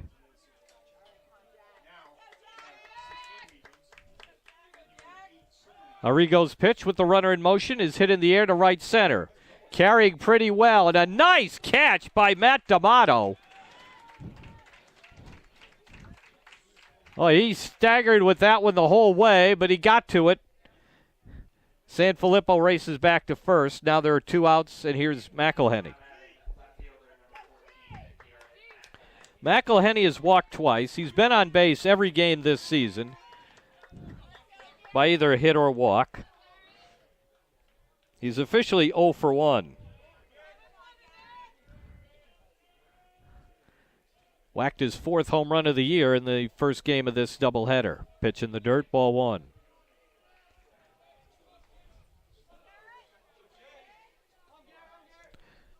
On this field, the Cougars are 17-2. One of those losses came yesterday to Salve Regina. 11-4. That game was Friday. Yesterday, the Cougars advanced out of the losers bracket with a win over Washington and Jefferson, 12-8. Ground ball on the right side, and it eats up the second baseman, Pratt, who backed up on it and played it in short right field on the grass. It's an error on Pratt to put 2 men on base. So Kyle Pratt with the miscue keeps the inning alive. Second error of the game on the Seahawks. That is Pratt's first error of the season.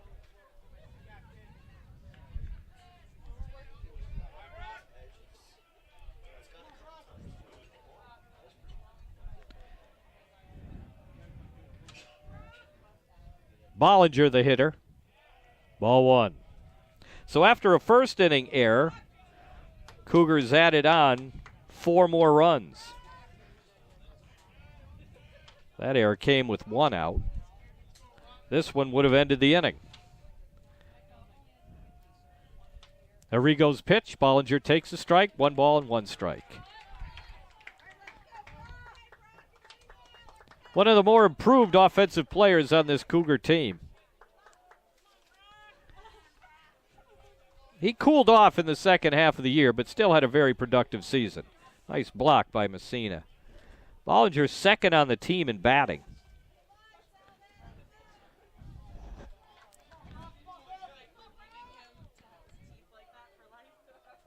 He's hitting .372. Bats with 2 on and 2 out in the bottom of the 5th inning.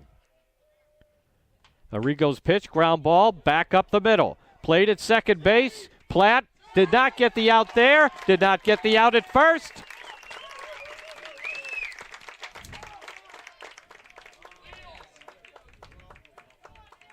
It loads the bases with 2 outs for Vosburg.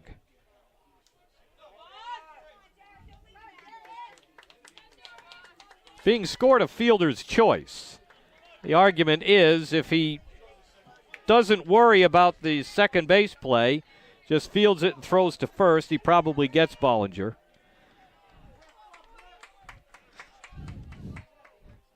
So now they're loaded.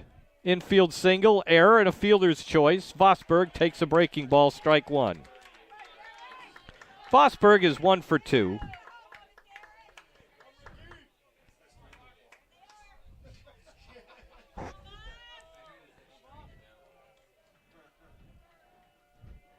Arrigo's pitch. 1-1.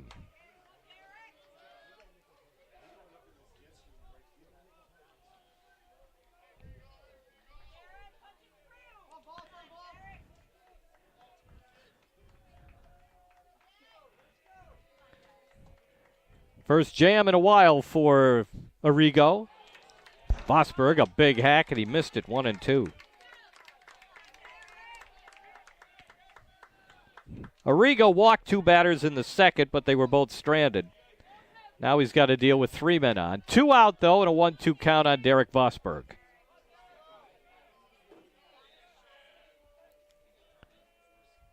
The pitch. Ground ball through the middle. That is a base hit. 1 run is in. McElhenney races home. It's 9-1. Big 2-out hit for Vosburg and 2 more unearned runs.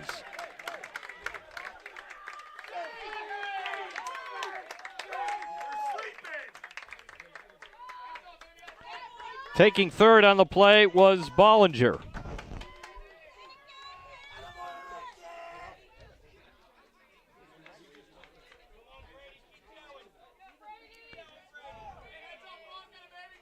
Now it's 9-1 in the 5th. Brady Madden steps up. He's officially 0 for 1, but he's been hit by a pitch and walked.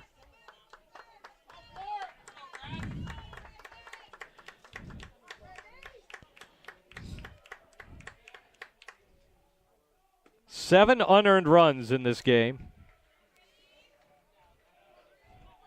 Not all of them undeserved, but preventable.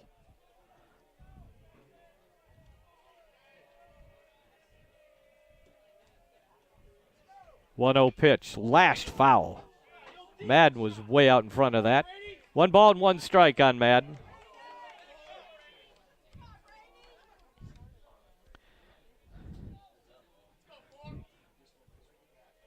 Well, the Cougar fans can now get a little more comfortable in just counting outs. 12 more to get with a 9-1 lead. Arrigo throws a curve, and Vosburg is going to try to get to a rundown to get a run to score, but that's not going to happen, so he'll take second on a stolen base. That's 4 steals today for Misericordia.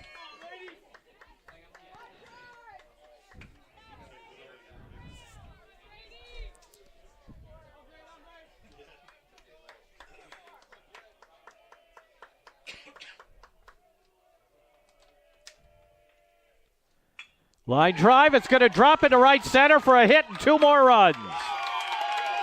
Bollinger and Vosburg score on the Madden hit.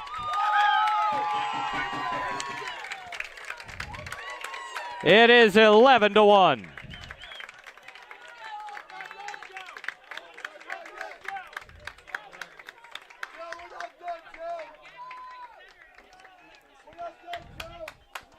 Joe Cummins, the batter. All 4 runs unearned. 9 of the 11 markers arguably should not be there. Here's Cummins, and Arrigo certainly deserves better, and he's just being asked to wear one right now.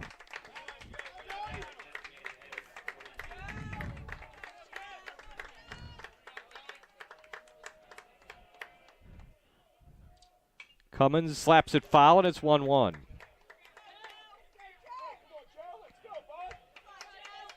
A 1-out infield single, a 2-out error, and a fielder's choice, and a couple of 2-run singles. 2 balls and 1 strike on Cummins.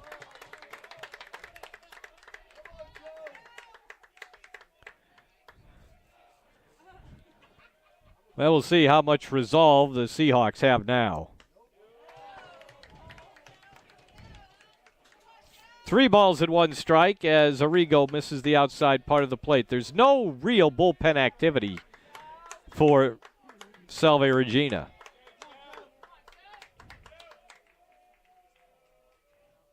"3-1 is inside, ball 4. And here's the 9th batter of the inning. It's Connor Marinak. Arrigo has walked 4. He struggled early, settled in. And this inning, done in by his fielders and his own fatigue, I'm sure. Now we'll get a visit to the mound.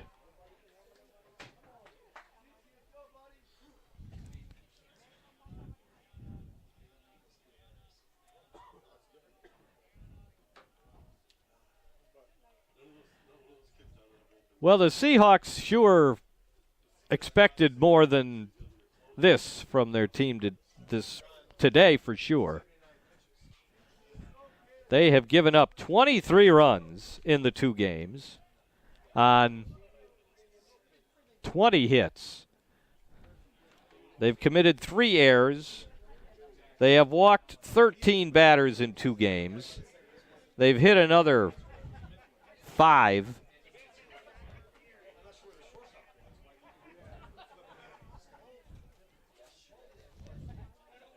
There are worse things to do than go home to Newport, Rhode Island.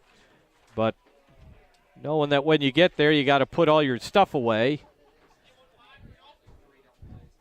is disheartening. And it'll be a long ride for these guys because they did not give their best representation of themselves. Misericordia, though, has played the kind of baseball it has all season. Get guys on, keep the pressure on you, and take advantage of every mistake that you make. Arrigo high with a curve to Connor Marinak. Marinak 0 for 2 in this game after 2 doubles and 3 RBIs earlier.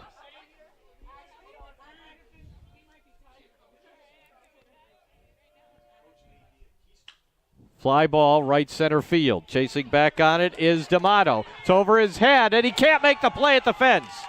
This will score a couple more runs on Marinak's 3rd double of the day, his first hit of this game, and it is 13-1.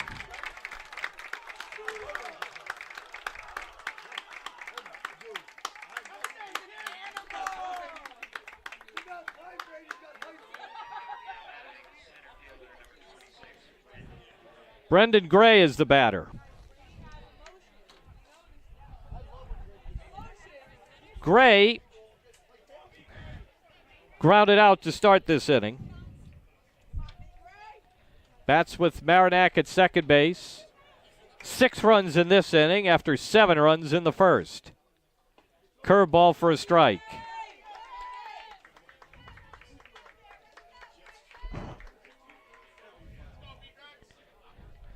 Gray has been very quiet in this doubleheader.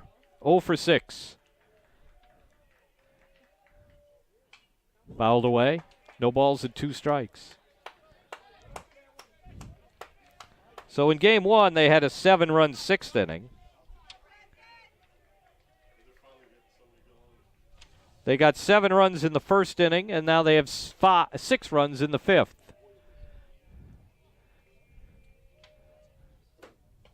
High and outside, 1-2. And this is the part where pitching coaches and managers will talk about unearned runs and tell you they're not as big a deal as some make them. That error was 5 batters ago.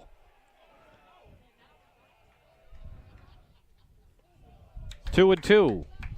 And Arrigo, since that error, has had a ball that maybe should have been an out, but then 2 singles, a walk, and a double.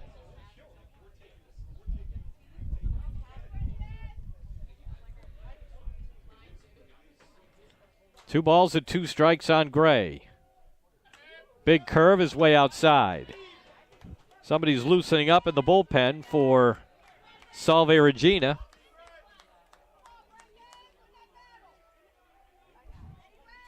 Right-hander Joe Dorenzo getting loose. Here's the 3-2 pitch. Ball 4. Second walk today for Gray.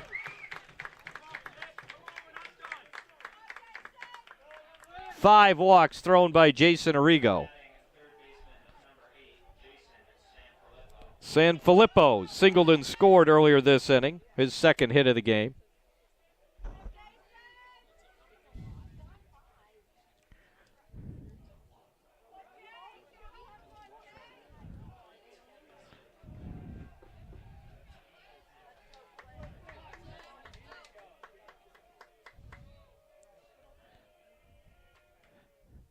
Fastball is high. 1-0 the count on Sanfilippo.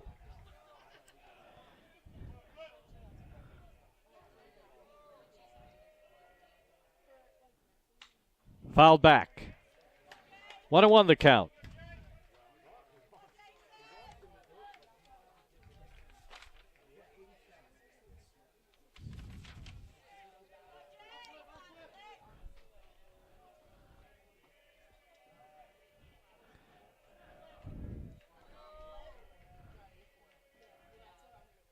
One pitch. Popped up, foul, and out of play. 1-2.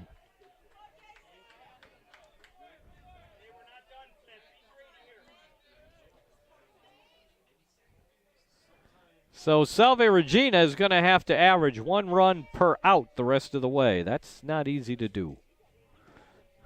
Down 12 with 4 innings to go. Fouled back to the screen. Still 1-2 on Jason Sanfilippo. Cougars in these 4 games are now up to 51 runs.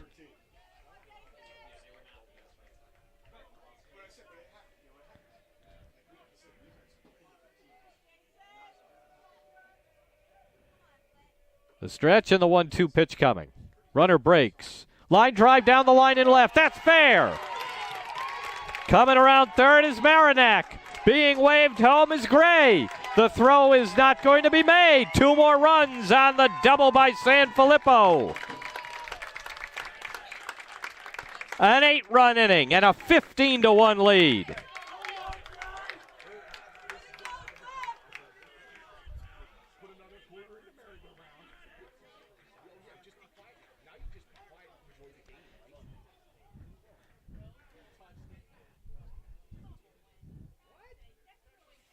What's happening? They're going to appeal that one of the runners missed third base, and it's denied.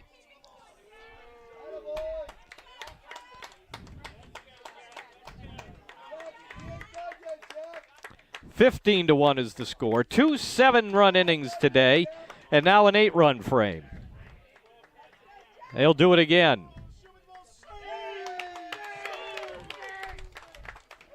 That should be every base accounted for now.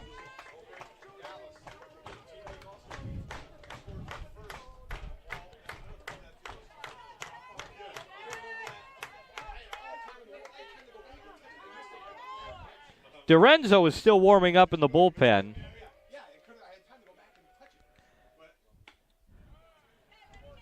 Here's Jack Regany. Regany is batter number 12 here in the 5th inning.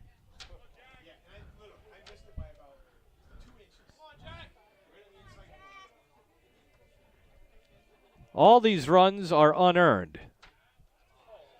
Strike 2. But again, there needs to be some responsibility to the pitcher.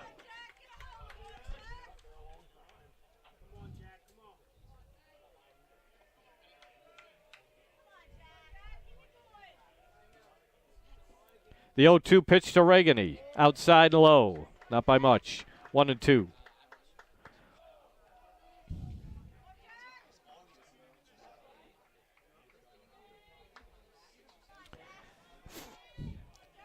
Eight runs on 4 2-run hits. 3 singles, or 2 singles and 2 doubles. Regani lines one over first base. It's foul. Still 1-2 on Jack Regani, the right fielder. Well, what may be the final game on this field for the Cougars this season.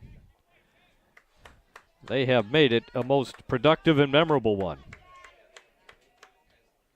We don't know about the Super Regionals next weekend. Check your local listings. Regani swings at a pitch that was bearing in on him, and I think the backswing hit the catcher Messina.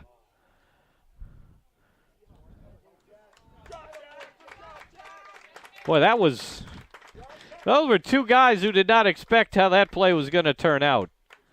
The pitch just kept coming in on Regani. He'd already committed to swing, and his swing was so awkward that he hit Messina spinning around. But both are okay.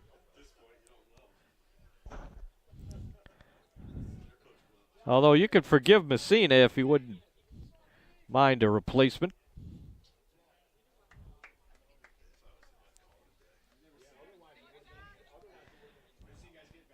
Still 1-2 on Regani with a runner at second base and 2 out.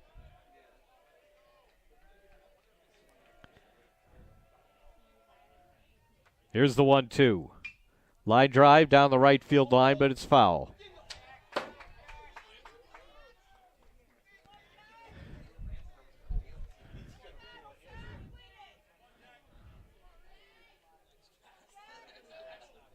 One ball, 2 strikes on Jack Regani.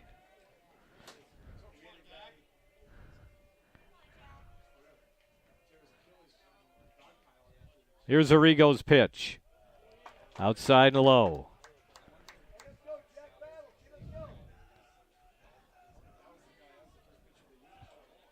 Dorenzo looks like he's warmed up enough. He's sort of biding his time down there in the bullpen. I don't know what has to happen for him to get into the game. Ground ball by Regani, and that is inches foul past third base.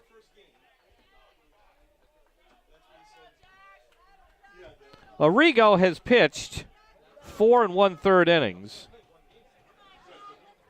I don't have a pitch count, but it's up there. 6 hits, 8 runs, 5 walks. Hasn't struck anyone out yet. That's one of his real advantages. But this Misericordia team does not whiff. If you can strike about 5 times, you've done something. Here's the 2-2 to Regani. That bounces in front of the plate and over the catcher, and down to third base is Sanfilippo.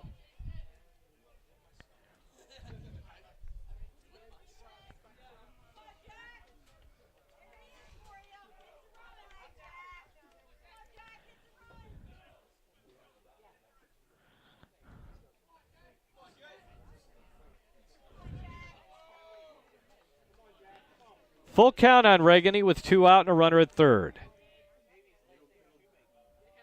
The pitch. Again, Regani, if he doesn't swing the bat, he's going to take that one in the sternum. And he even had to smile about it. He hit another one foul past third, and it's still 3-2. Well, we know that Arrigo wants to work him inside. Chopper to shortstop, moving to his left is Breen. Throw to first, in time by a half step. The inning is over. The Cougars' 5th inning produces 8 runs on 5 hits. There was a very important error. 1 man is left on base. After 5 innings, it is now Misericordia 15 and Salve Regina 1.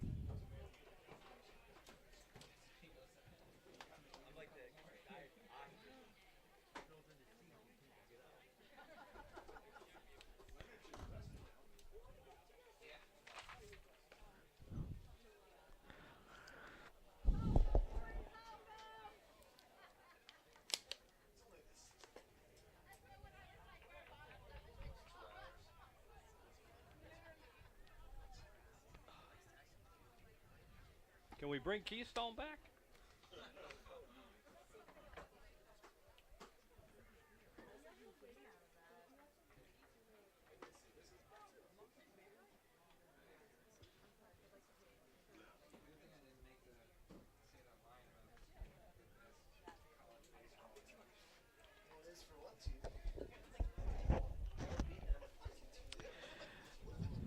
So Tyler Leonard got a save in game one. He could get the win here.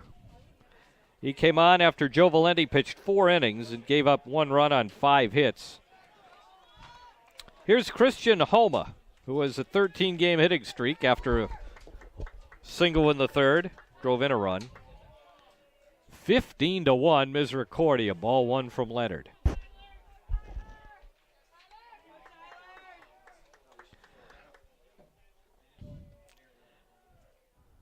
The 1-0 is outside for ball 2. Been an active weekend for Tyler Leonard.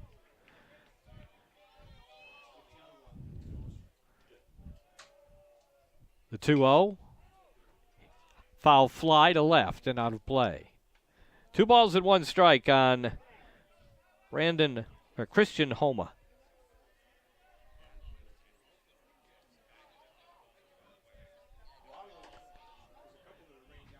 Three and 1 as Leonard misses high and outside.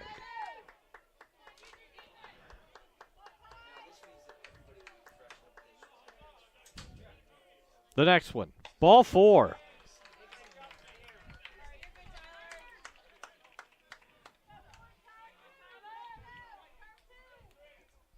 Valenti did not walk anybody. He hit 1 batter, struck out 1, gave up 5 hits over his 4 innings.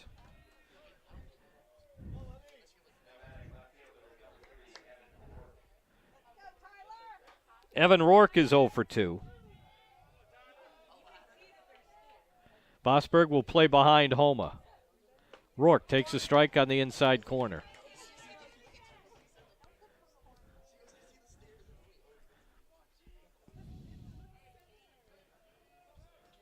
The 0-1, low and outside. No defensive changes yet for the Cougars. Pete Egbert will often substitute liberally in games like this. Maybe not in a regional championship. There's a wild pitch. Maybe. Bollinger did get a piece of his mitt on it. Homa takes second base. The count is 2-1 on O'Rourke.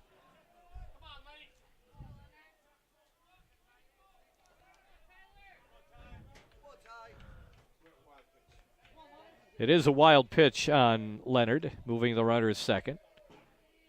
2-1 on O'Rourke. There's a ball hit down the right field line. Just foul. That was very close.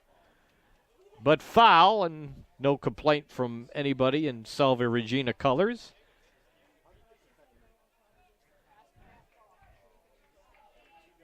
Still 2-2 the count now on Evan O'Rourke.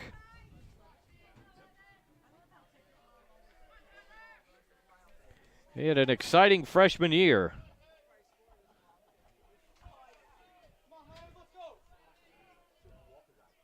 Batting over 400 this season. 2-2 pitch to him. He was tied up and fooled by a curveball on his hands, and he missed it. Strike 3. Leonard's second strikeout.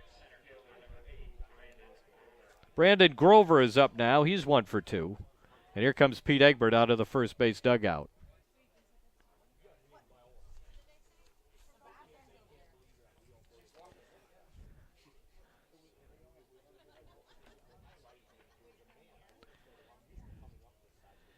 Egbert out of the Terry Francona School of Manager attire. Keeps his warm-up jacket on. No call to the pen yet. There is activity there, so if he wants, he can bring in the new pitcher. He does not. Leonard stays in. So here's Grover, who's 1 for 2. Grover had 2 singles in the first game as well.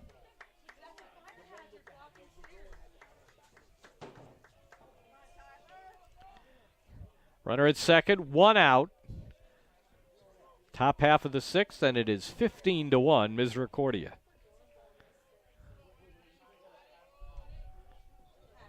Swing and a miss.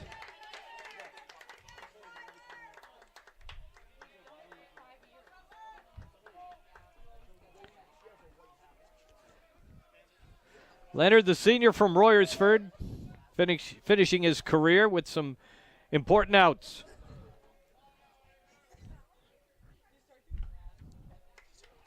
Grover's out in front of that pitch. He just got a piece of it, and he's behind 0-2.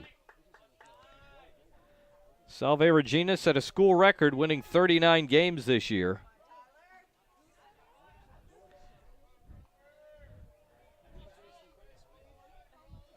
But they have spent a forgettable afternoon here in the back mountain of Luzerne County, Pennsylvania. Swing and a miss, a 3-pitch strikeout of Brandon Grover, and that's the second consecutive K for Tyler Leonard, his third of the game, and he'll bring up Will McCarthy. McCarthy kept the rally going in the 9th inning of Game 1. He was the first batter that Leonard faced. McCarthy got a base hit to bring the tying run to the plate, but then Leonard got the game-ending double play. Runner at second, 2 out. Ball 1 to McCarthy. McCarthy is doubled and hit into a double play.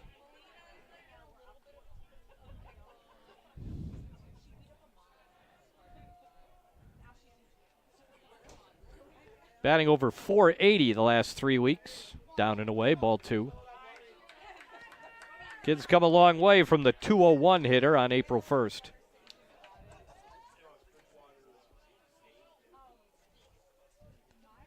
He's batting .337. Here's Leonard's 2-0 to him. Strike 1.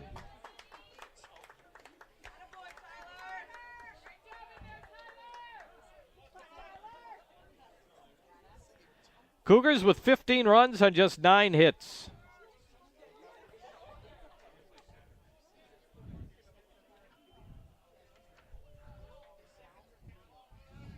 Here's Leonard's 2-1. There's a ball hit in the air well to left center field. Back on it, Gray. Signals he has it. Makes the catch. Leadoff walk is left stranded. After 5.5, it's Misericordia 15, Salve Regina 1.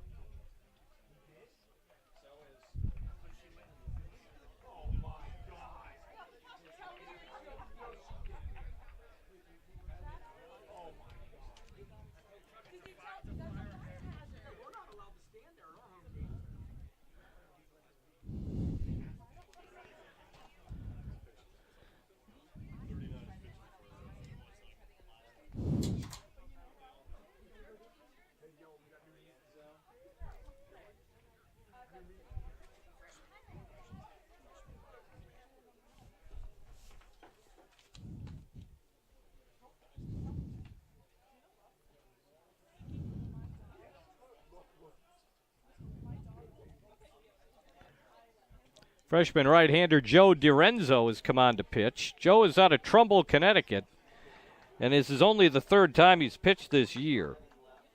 2 innings, 3 hits, 2 runs, a couple of walks. He struck out 4 batters.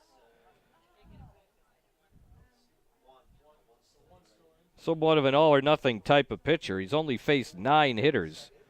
He's given up. He struck out 4 of the 9. He's given up hits to 3 of the other 5 and walked the other 2. And he comes into a 15-1 game. Jason Arrigo certainly held the fort down as best he could. He pitched 4 1/3 innings, a season high for him. Gave up 6 hits and 8 unearned runs. He did allow 2 inherited men to score when he came on in the 1st inning.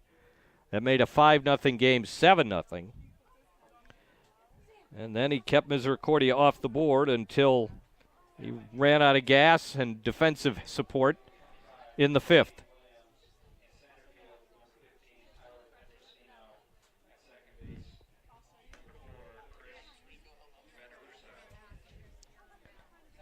We have multiple defensive changes for the Seahawks. Chris Veneruso is playing second base, and we'll give you the others as we get them.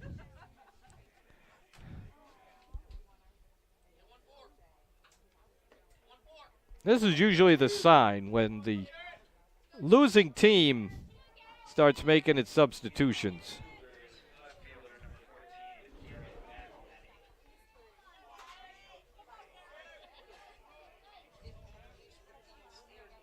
The new pitcher is Joe DiRenzo, making just his third appearance of the season. The center fielder is Tyler Petrosino, and the left fielder is Shane Williams. Chris Veneruso. So Shane Williams is in left field. Tyler Petrosino is in center field. And in the batter's box is Garrett McElhenney, and it's 1-1.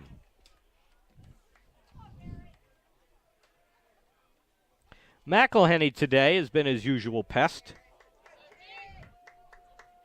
2 walks, he's been safe on an error.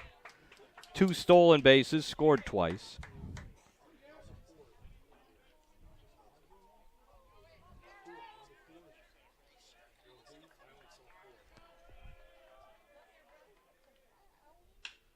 Here's a bouncer to the new second baseman, Chris Veneruso. 1 out. So the new left fielder is Shane Williams. The new center fielder is Tyler Petrosino. And Chris Veneruso is the new second baseman. The new pitcher is Joe DiRenzo.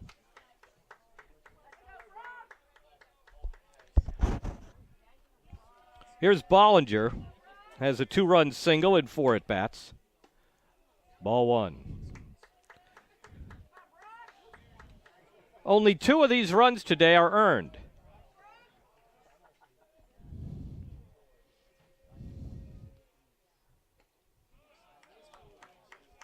Curve on the inside corner to Bollinger, 1-1. There were a few unearned runs in game 1 as well. No, there were not. Excuse me. None. All 12 put up in game 1 were earned, but this time we have 13 unearned runs. Cougars have scored 15 on just 9 hits.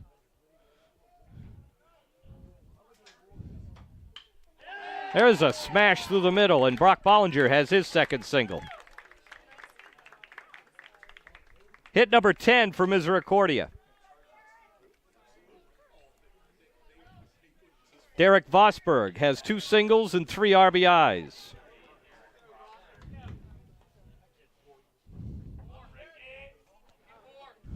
Cougars have gotten their runs in 2-run bites. They have 6 hits today, 4 singles and 2 doubles, and they have produced 2 runs each.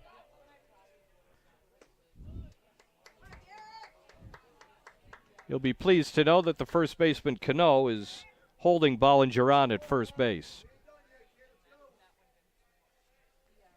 In a 15-1 game in the 6th inning. DiRenzo's pitch is a curve that hits the outside corner. Strike 1.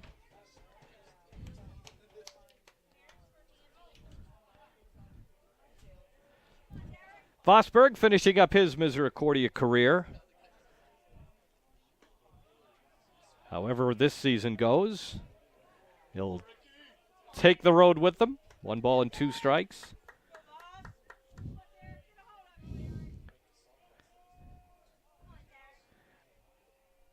Here's DiRenzo's pitch. Vosberg fouls it back.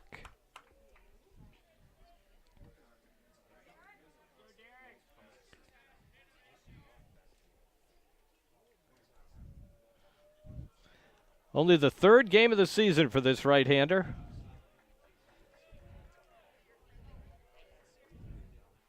Ground ball to first base. That's through for a single to right.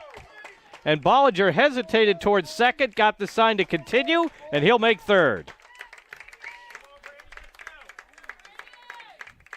3rd hit of the day for Vosberg.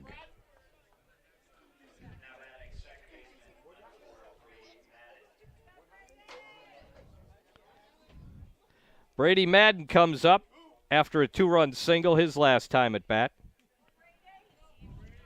Bats with 1st and 3rd and 1 man out.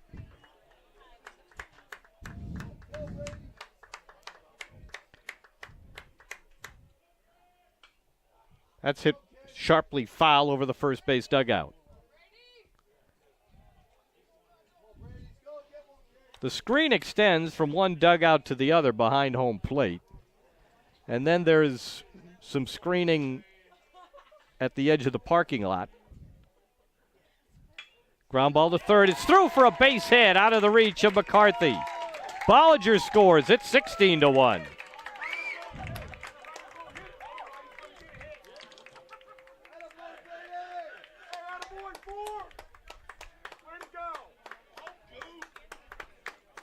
So Madden now with 3 RBIs in this ball game, 5 on the day, and now 51 this season. Jared Hoffman is going to bat for Joe Cummins, as Pete Egbert's revolving door will start. Misericordia once had a game where they sent up pinch hitters during a bat-around, and 15 different individuals had a turn at bat. It was almost like gym class. Hoffman is 4 for 16 this season. Takes ball 1. Cummins leaves the game 0 for 3 with a walk.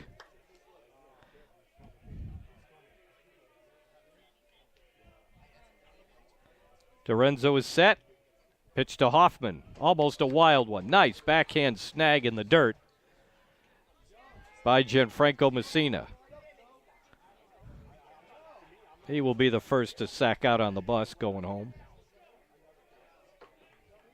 2-0 the count on Hoffman.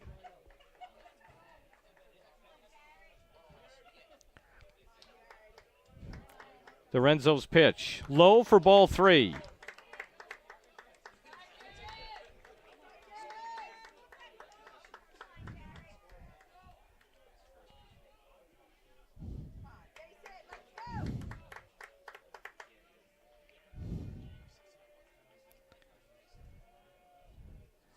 Here's the 3-0 from Dorenzo to Hoffman. Ball 4, and they're loaded.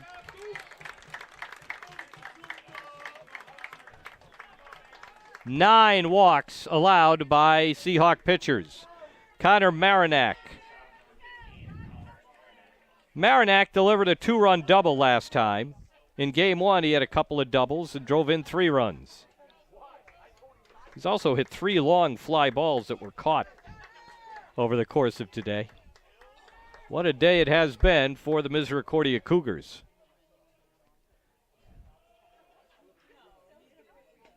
Strike 1. I'm not sure. I didn't get a chance to see the paper today. We'll never know what that. No balls and 1 strike.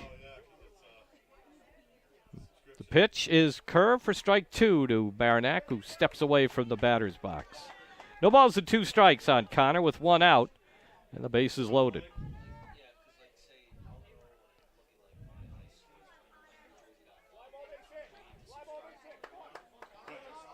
Dorenzo stretch, and here's his pitch. Inside and high, 1-2.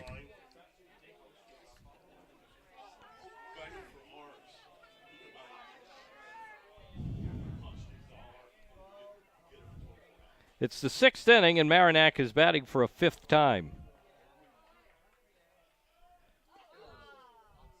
Ball 2. 42 plate appearances for these Cougars already.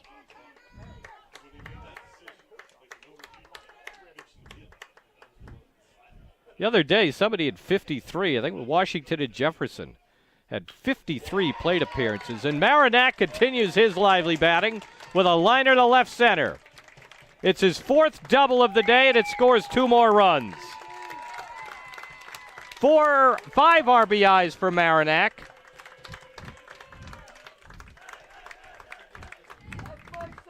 Vosberg scores, Madden scores, Hoffman to third. 2-run double for Marinac. It's 18-1. Brendan Gray is coming up.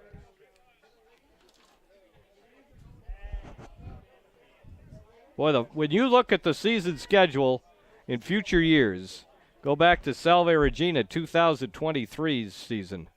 The last 2 games are going to jump off the page.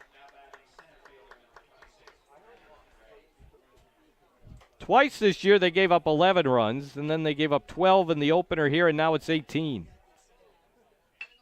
Gray, ground ball. The infield is back. They'll give up the run. It's 19-1. Gray with an RBI ground out.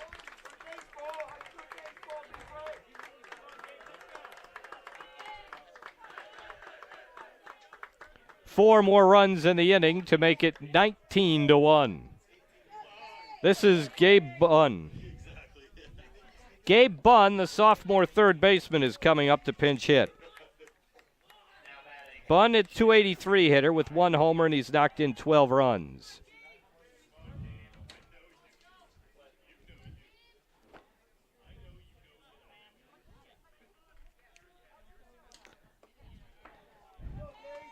Here's something you don't see a lot. The Cougars have a 4-run inning. Garrett McElhenney led off and was not involved in the 4-run inning. Way outside, and Messina again snags it. 1-1 the count on Gabe Bunn, pinch hitting for San Filippo. He'll stay in and play third base.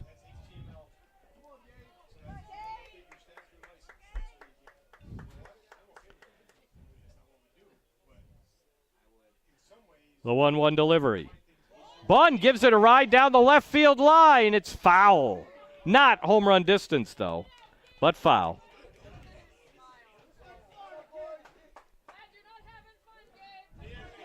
This is when someone will yell, straighten it out. And if you straightened out that ball, it's a can of corn to the center fielder. Bunn pulls it just foul to the left field corner, and it's a ball and 2 strikes on him. Strike 3 called as he's frozen by a breaking ball in the outside corner. The Cougars tally 4 more runs on 4 hits, no errors, and 1 man is left on base. 6 complete here at Misericordia. The homestanding Cougars are home free at 19-1.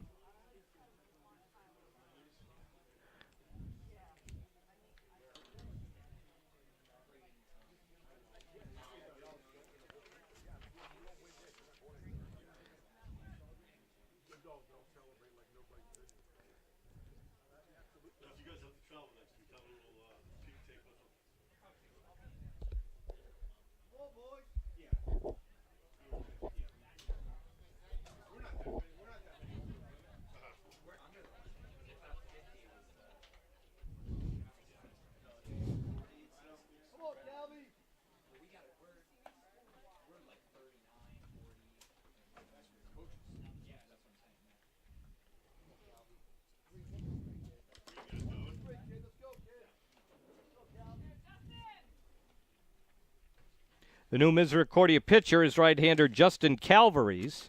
He is a junior from Oaks, Pennsylvania, Spring Ford High School, which has been a good pipeline for the Cougars. Calvaries has been in 13 games out of the bullpen with 1 save, a 2-2 record, but an ERA of 7.77. 24 innings, 29 hits, 17 Ks. He has walked 14 batters. If he finishes the game, he'll get a save. It's 19-1 Cougars as Salve Regina comes to bat in the top of the 7th. Tyler Leonard pitched 2 innings of hitless, scoreless baseball. He walked a batter and he struck out 3, and he's in line for a win after getting a save in the first game of this doubleheader. Total scoring today has been 31-10. Favor of the Cougars. They held off a late remarkable rally by Salve Regina in game 1, but the Seahawks did not carry it over. Misericordia put up 7 first-inning runs and have added 12 since. Ball 1 to Michael Breen, the 8th-place hitter. Breen is 0 for 2. Pitch by Calvaries. Slow bouncer, it's foul to first base. So here are the changes. I think the only one is Bunn at third base.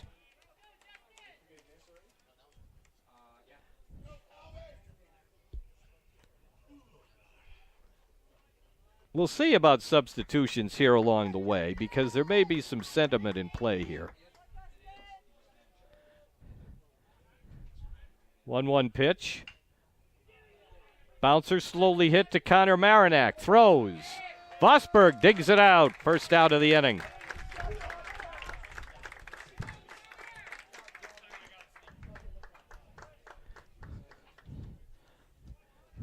Pete Egbert may want his regulars out there to participate in the dog pile.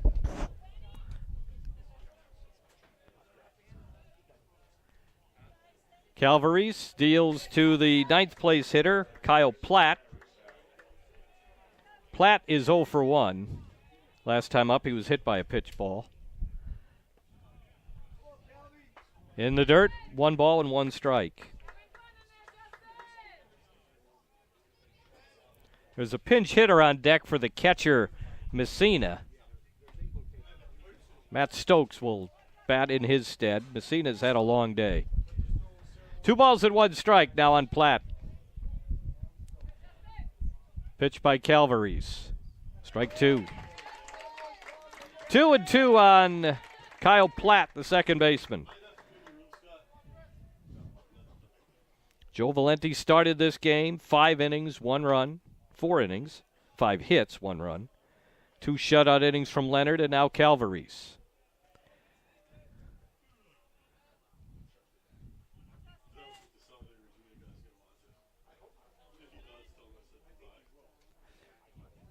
The 2-2 pitch. Breaking ball is fouled over the screen behind home plate.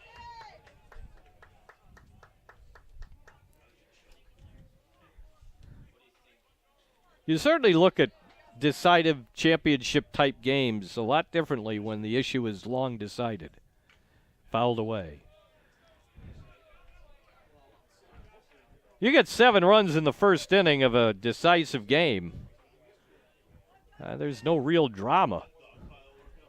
You just sort of mark time and count outs. Squirm in your seat a little bit. Swing and a miss. Calvaries strikes out Platt. Second out of the 7th inning. And back to the top of the order. And here is the pinch hitter, Matt Stokes, who is batting for the catcher, Messina.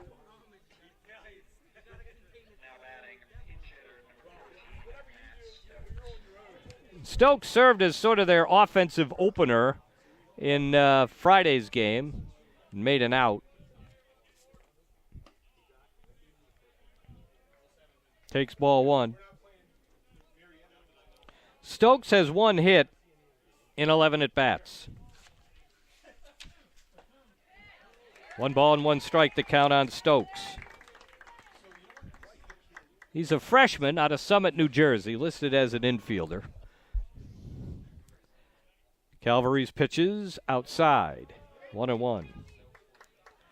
Misericordia season high in a game for runs is 24. If you remember that Delaware Valley series, swing and a miss. They scored 61 runs in 3 games. They got 24 runs twice. 23 runs. They got 61 runs. And I know they got 23 in one game. There was an 18 and 2 23s that weekend series. 3 balls and 2 strikes now on the pinch hitter Stokes. Calvaries pitches, strike 3 called. Justin Calvaries, a perfect 7th out of the bullpen. We go to the bottom half, and it is 19-1 Misericordia.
The new catcher is Shea Donovan for the Seahawks, and Nate Ruse, a freshman, is in at shortstop.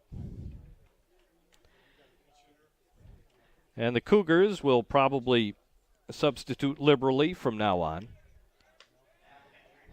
Here is Nick Giardino. Nick Giardino,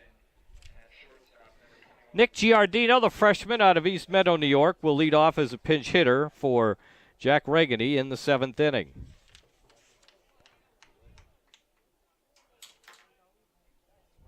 Giardino, a .328 hitter, has 3 extra base hits. They're all doubles. Regany leaves after a 1-for-3 day.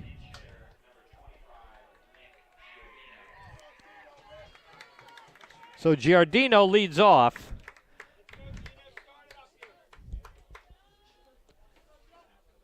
Second inning of relief for freshman Joe Dorenzo. Fastball strike 1 to Giardino. McElhenney is on deck. 19-1 Cougars. Swing and a miss, and it's 0-2.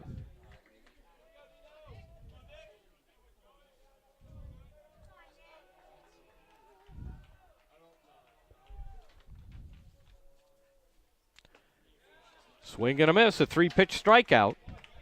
Second strikeout for Dorenzo, who gave up 4 runs in his first inning of relief. That 4-run rally did not involve Garrett McElhenney, who grounded out last time up. It was McElhenney's grounder that was booted by the second baseman, Kyle Platt. That came with 2 outs in the 5th inning, and after that, the Cougars hung 8 runs on the board. Ball 1 to McElhenney.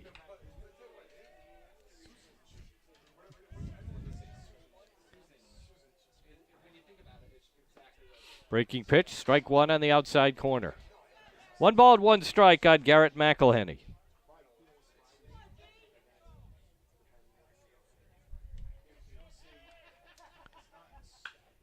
McElhenney drives 1 to right. Reaching up to make the catch is D'Amato. 2 outs in the inning.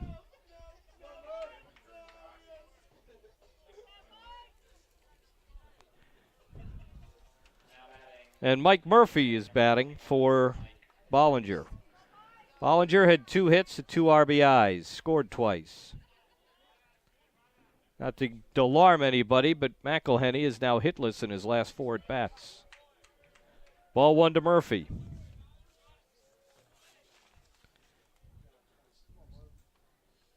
Murphy is batting .342.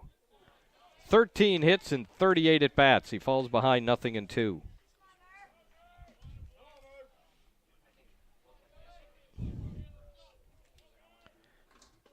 Curve for a called 3rd strike, and that was a much better second inning from young Joe Dorenzo, who struck out a pair in a 1-2-3 frame. We go to the 8th inning, 19-1 Misericordia.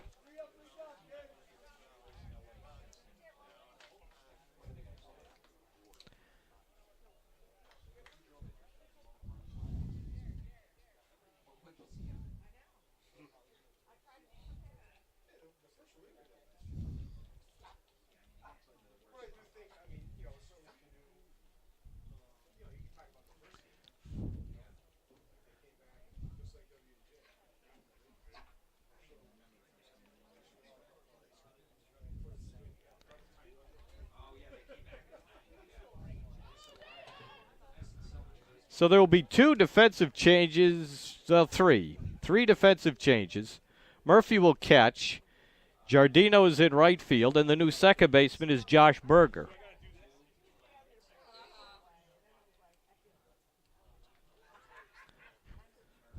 So instead of Bunn and Berger on the left side of the infield, we have Berger and Vosberg on the right side, which is not the same.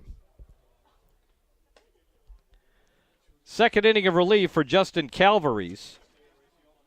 Calvarese, a 1-2-3 inning in the 7th, and now comes out for the 8th.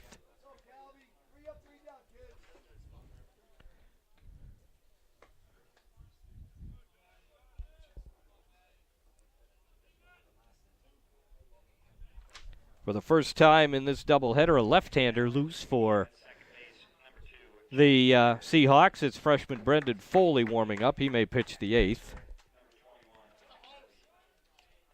So the new defensive arrangement now is McElhenney, Gray, and Giardino in the outfield. Bunn, Marinac, Berger, and Vosberg. On the infield, and Murphy is catching. Top of the 8th inning. 19-1. Ground ball, that's foul. D'Amato is 1 for 2. 2 for 7 in this doubleheader.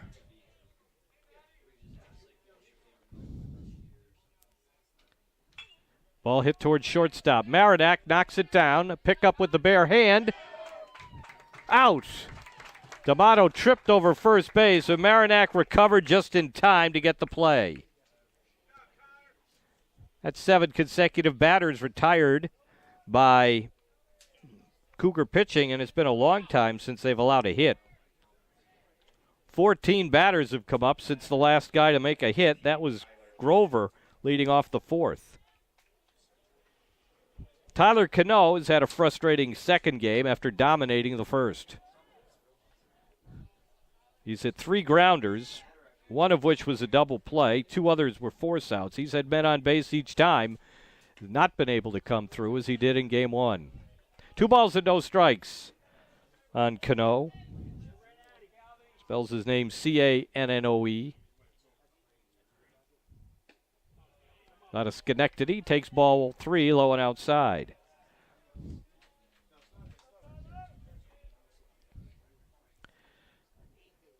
The 3-0 from Calvarese. In the dirt for ball 4.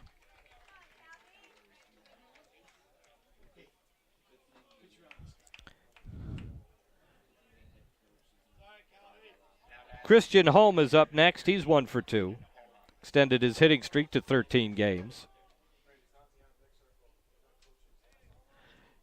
Couple of emphatic wins here for Misericordia. And they will carry a ton of momentum into the Super Regionals next weekend. Ball 1, down and in. They expect it to be all finalized next week. NCAA will approach the prospective host sites, and if there's an agreement, then they'll go ahead and schedule them there. Here's another one down and in that goes back to the screen, and Cano moves to second base.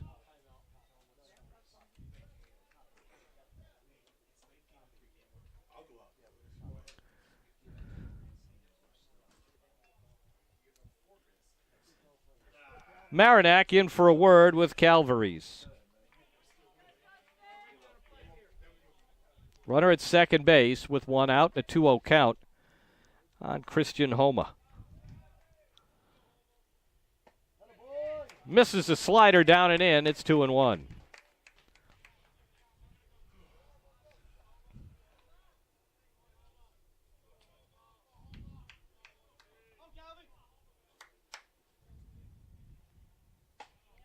High for ball 3. Now you do have a week till your next game. 5 days probably, but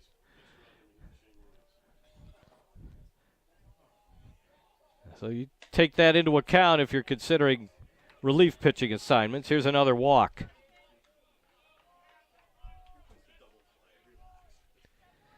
Here's our first look at Shane Williams, freshman.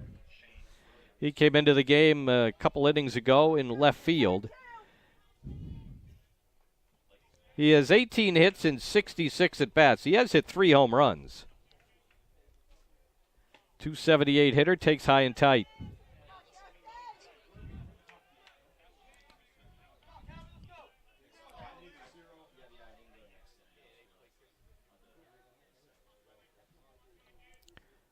Ball 2, and Murphy with a good block at that one down and in.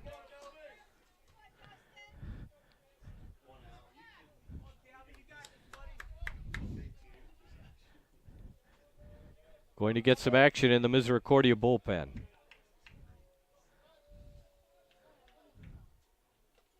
That hits the batter, and the sacks are loaded. 3 walks and a hit batsman. Williams takes his base, and here is Petrosino, the new center fielder, coming to the plate. Pete Egbert is going to go to the mound first. Tyler Petrosino has been one of the regulars this season, but hasn't played at all today. He's hitting .305.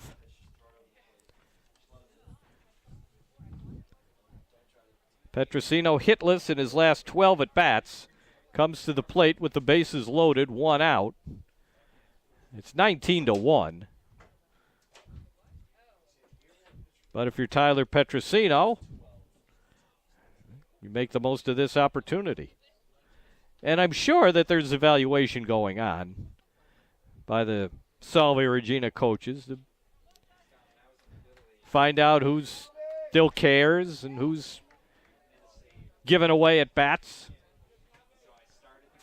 But this is rare for them to be handled so convincingly as they've been in this doubleheader.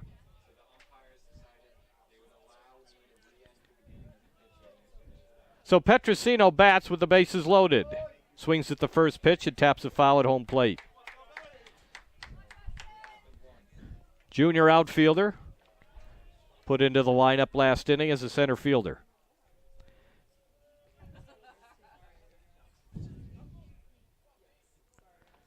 The 0-1 pitch from Justin Calvaries is swung on and missed for 0-2.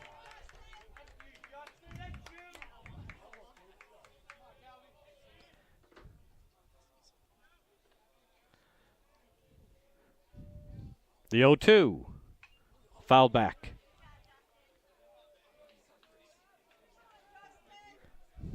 One out. A late rally came up short in game 1 for the Seahawks. Inside for ball 1. It will take an epic rally just to come up short in this one.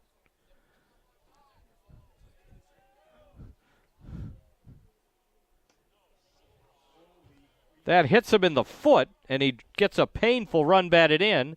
The second consecutive hit batsman, the 4th consecutive guy to reach without moving the bat off his shoulder. It's 19-2.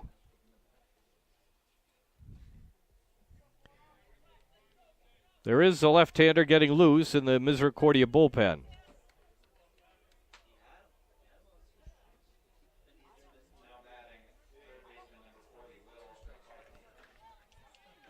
Looks like Dante Viola. Here's McCarthy, the third baseman. He's 1 for 3. He has a double. Bases loaded, 1 out.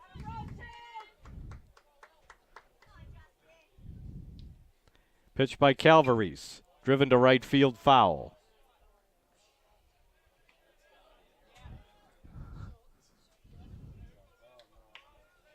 No balls and 1 strike on Will McCarthy. The 0-1 pitch. Good block by Murphy on that one in the dirt, low and outside. 1-1.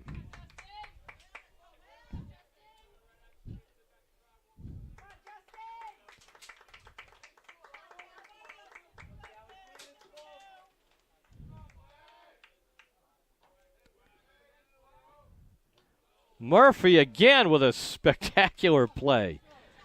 That one he didn't even backhand. And Pete Egbert has seen enough, and he is taking a very brisk, purposeful walk to that pitcher's mound. And he is going to take Justin Calvaries out of this game. So Calvaries is credited with an inning and a third and half a batter here at this plate appearance. 2 walks and 2 hit batsmen in this inning. He struck out 2, and now Dante Viola will be brought in.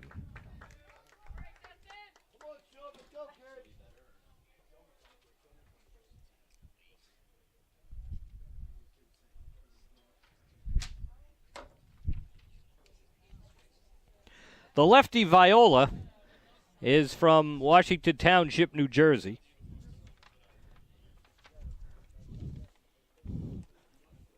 He's pitched well in limited action, only 5 1/3 innings, but just 2 runs on 6 hits. Viola's problem, he's walked 7 guys.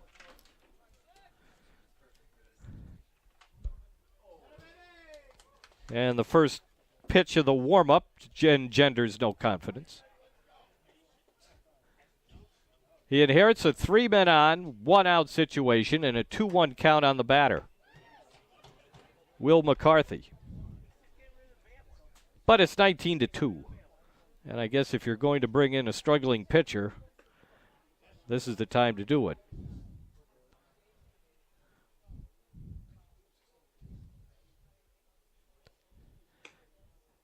You're not going to win 19-2 in postseason play very often, so you need to figure out who you can count on out of your bullpen.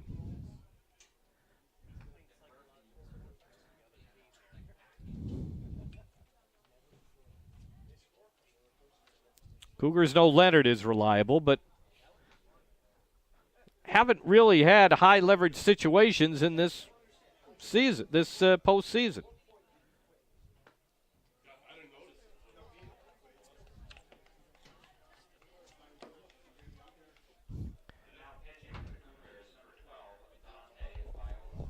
They've had big leads in both of these games, so they haven't had to put out very many fires. Leonard did that in game 1 when Salve Regina put the rally together. But Misericordia has not really had to ask its bullpen to get key outs. They just want to get the ball over. So now here's McCarthy with a 2-1 count against Viola. He swings at the first pitch and lines it down the left field line. It'll score 2 runs. And making it to third base is Petrosino. And now it's 19-4.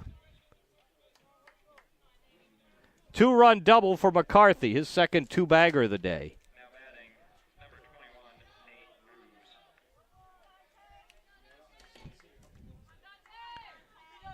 Now Ruse, the batter. He's the catcher these days.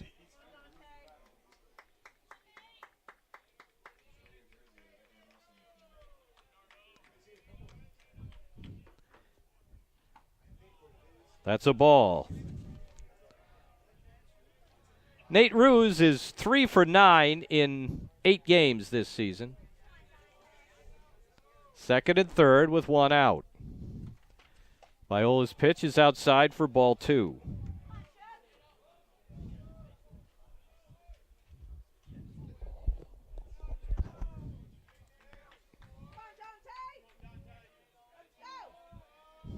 Here's the pitch. Big swing and a miss.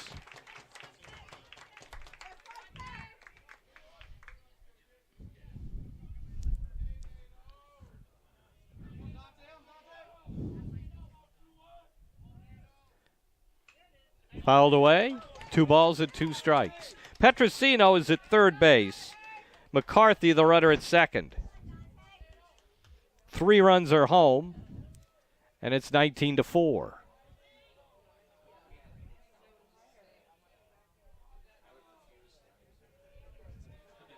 The 2-2. Fly ball into right field. Giardino backing up. Both runners tagged. One scores, the other stays put. Sacrifice fly for Ruse, and it's 19-5. 4th RBI of the season in limited action for Ruse. So Calvary's pitches an inning and a third, gives up 4 runs, no hits. He hit 2 batters and walked 2, and they all came in to score. Here is the new second baseman now, Chris Veneruso. Takes ball 1. Veneruso, in only his 21st game of the season, has 4 hits in 19 at-bats.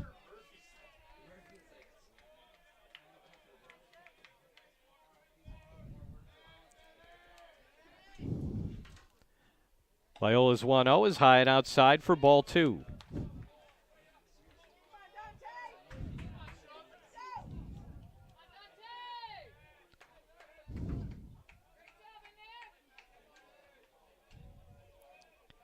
The 2-0.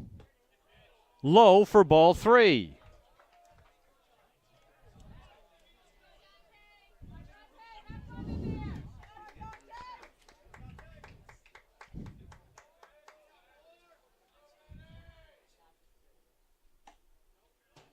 A 4-pitch walk. So they have sent every man to the plate here in the 8th inning. Here's Shea Donovan, the catcher. He is the 4th different player to occupy the leadoff spot. First at bat of the day for Donovan.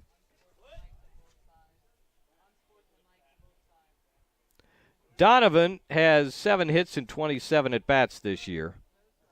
2 doubles. He has 6 runs batted in. And he's up with 2 men on base. 2 outs. Yes, 2 outs.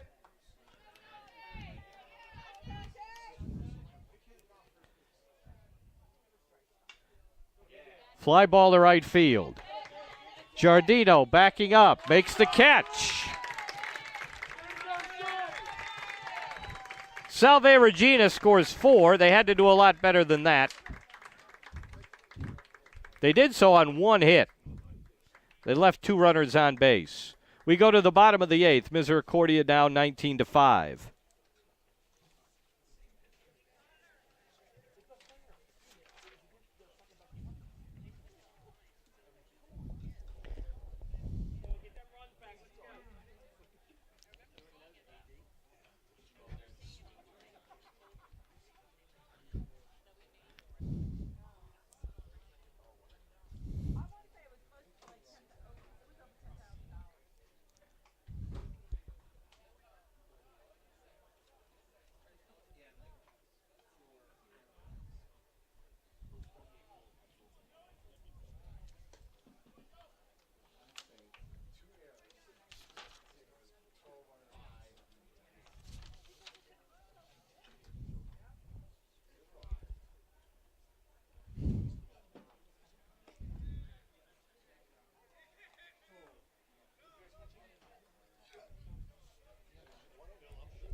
It's the bottom of the 8th inning, and Derek Vosberg leads off against right-hander Joe DiRenzo.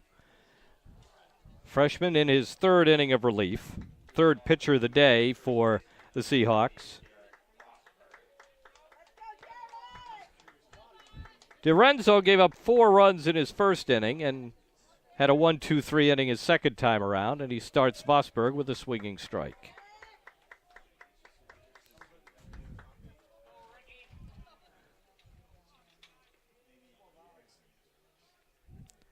The pitch.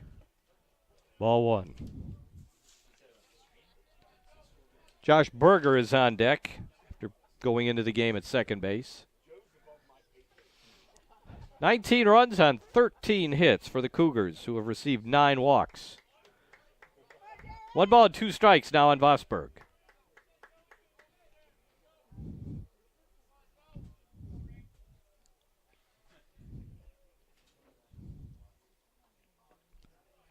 Swing and a miss at a ball in the dirt. He's tagged out. And that's the 3rd strikeout in the last 4 hitters for young Joe DiRenzo. Here's Josh Berger.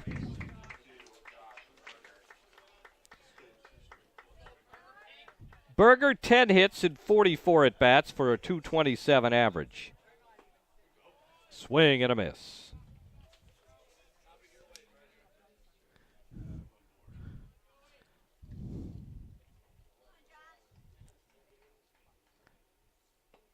Slider is missed, and it's 0-2.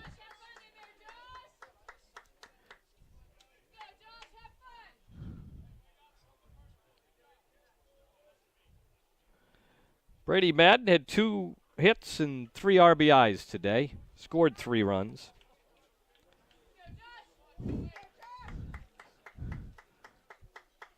Poor Brendan Gray, hitless in both games of the doubleheader. Team scores 31 runs, and he didn't have a lot to do with it. He scored a couple today, drove in a run. Did not get a hit, though, today.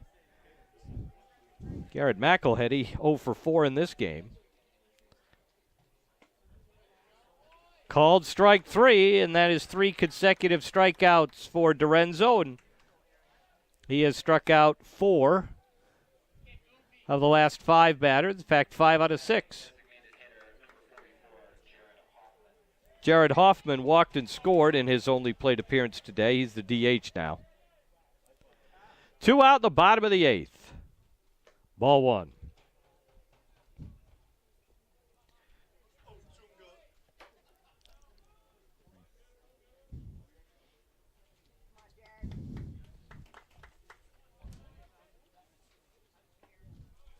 On the inside corner for strike 1. The Salve Regina reserve players who are not in uniform spent the last few minutes putting away the tables and chairs they were using to chart pitches and so forth. Hoffman fouls it away. 1 ball, 2 strikes on Jared Hoffman from Middletown, Delaware. Here's the 1-2. Ground ball through the box and into center field. Hoffman with a base hit.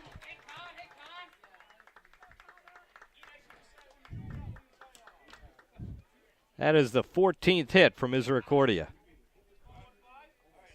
5th off Dorenzo.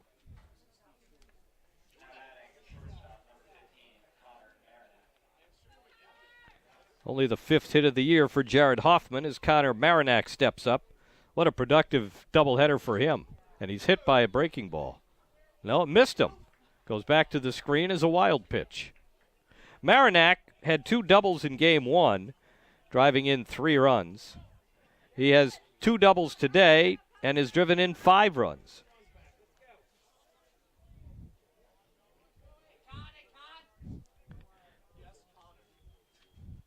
He's also hit 3 fly balls to the warning track that were all caught. That pitch hit him. Connor seemed to think there was something behind it, the way he gestured on his way to first. Here's Brendan Gray with a chance to get a hit.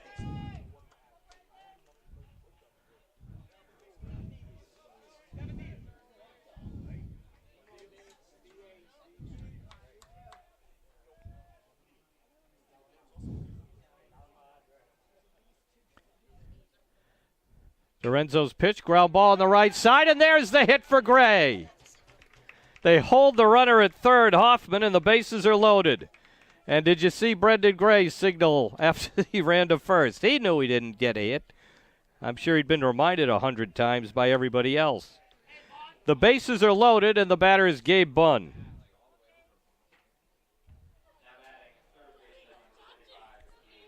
So after a couple of strikeouts, the Cougars touch up Dorenzo for a single, a hit batter, and another single. Bunn was called out on strikes in his first at-bat, curveball in the inside corner.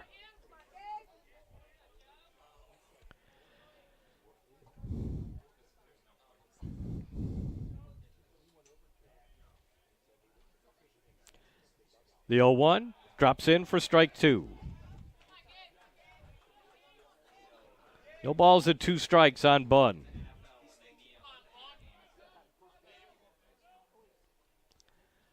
Here it comes. Bouncing ball foul past third base.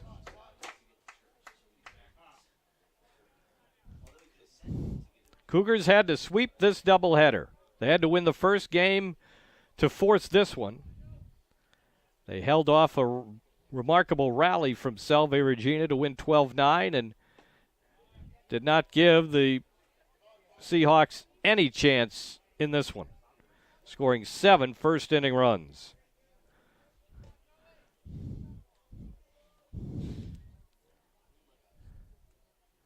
The 1-2, cut out and missed. Bunn strikes out. 3 men are left on base. Dorenzo struck out 6 batters in his 2 innings. No runs. There were 2 hits and 3 men left on. Ninth inning. Misericordia 19, Salve Regina 5.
Three outs away from a trip to the Super Regionals. Left-hander Dante Viola struggled in the 8th inning, coming on in relief of Justin Calvaries. He allowed 3 inherited runs to score. And D'Amato waves at the first pitch and just got a piece of it for strike 1. 9th inning, Cougars lead 19-5. D'Amato lines it foul, and he's behind in the count 0-2. Some fans are hoping that those foul balls find their way down into the tarp roll. That one almost made it. Close but outside. 1-2 on Matt D'Amato, who's 1 for 3.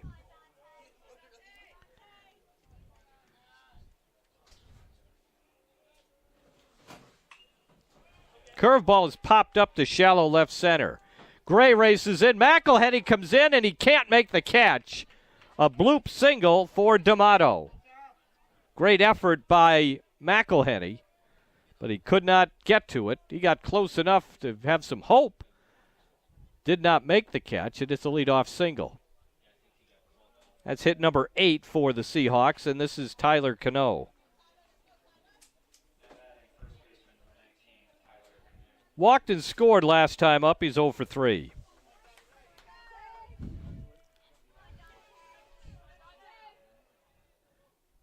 Viola's pitch is high and outside. Viola, the 4th pitcher. Joe Valenti started, went 4 innings, gave up a run. 2 shutout innings from Tyler Leonard. Runner breaks on 1-0, and that'll be defensive indifference. 3 things need to happen. You don't hold them on, you don't throw, and nobody covers second base. You need all 3 of those for defensive indifference. It's 3-0 now on Cano.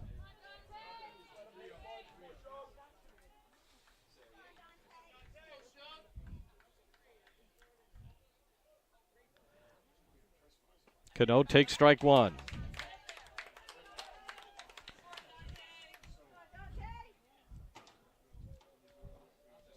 Productive career for Cano with 19 home runs, 103 RBIs. Fly ball to right field. Giardino fighting the sun and the wind, and he makes the catch on the warning track. D'Amato tags and goes to third, but that's 1 out. 2 more to get. Pinch hitter for Homa. Here's Elliot Hamilton, a freshman infielder.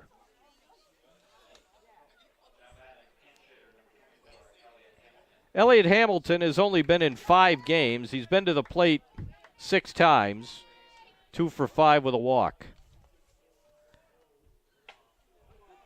Viola's pitch is high.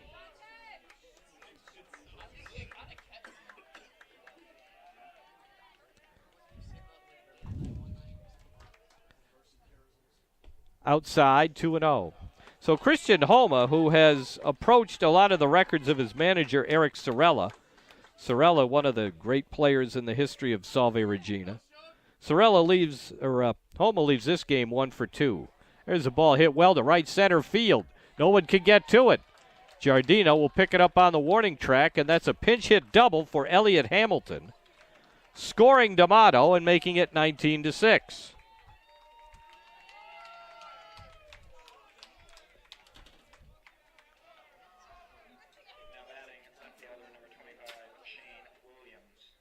Shane Williams was hit by a pitch in his first at bat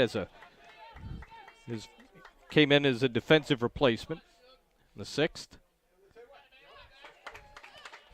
Strike one on Williams. Man at second with one out. Viola's pitch, strike two. The crowd has mostly been impatient, I think, for the last few innings. After it got to be maybe 11-1. There's a ball fouled away. To be honest, everybody felt good at 7-0 in the first inning. And now they just want to get it over with so they can celebrate. Here's the 0-2.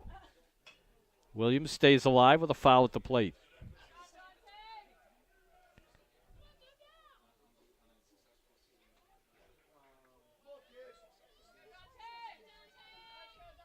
No balls and 2 strikes on Shane Williams, freshman outfielder. Second plate appearance in this game. Swing and a miss and a high pitch out of the strike zone, and there's one out away. First strikeout for Viola. And the batter is Tyler Petrosino. Petrosino was hit by a pitch with the bases loaded and later scored a run in the 4-run 8th. 19-6, and the Cougars are an out away. There's a ball looped towards short. Marinac has it! And the Cougars go to the Super Region. They sweep the doubleheader, winning 12-9 and 19-6.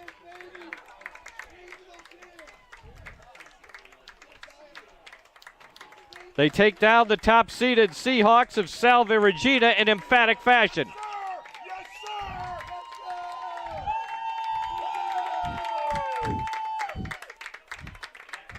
They scored late to beat Washington and Jefferson yesterday to survive the losers bracket. And they come here today and take down Salve Regina, a team that set its own school record for wins in a season.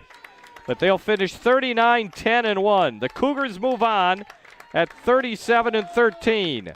Misericordia wins it. The game's final totals for the Cougars: 19 runs, 15 hits, no errors, 10 left on base. For the Salve Regina Seahawks, they scored 6 runs on 9 hits. They made 2 errors, and they left 9 men on base. Misericordia advances. The winning pitcher will be Tyler Leonard. Leonard now 6-3. The losing pitcher is the starter Graham Jeffries. He is concluding his season with a record of 8-2. And Misericordia wins it. They advance to the Super Regions against an opponent to be determined at a site to be determined next weekend. For now, they're going to celebrate and worry about next weekend when the time comes to prepare for it. It's a happy bunch of Misericordia Cougars. 2 big wins today, emphatic wins, and they move on to the Super Regionals. This is Jim Riley. Thank you for joining me this afternoon. Misericordia wins it, and they move on. The final score of Game 2, Cougars 19, Salve Regina 6.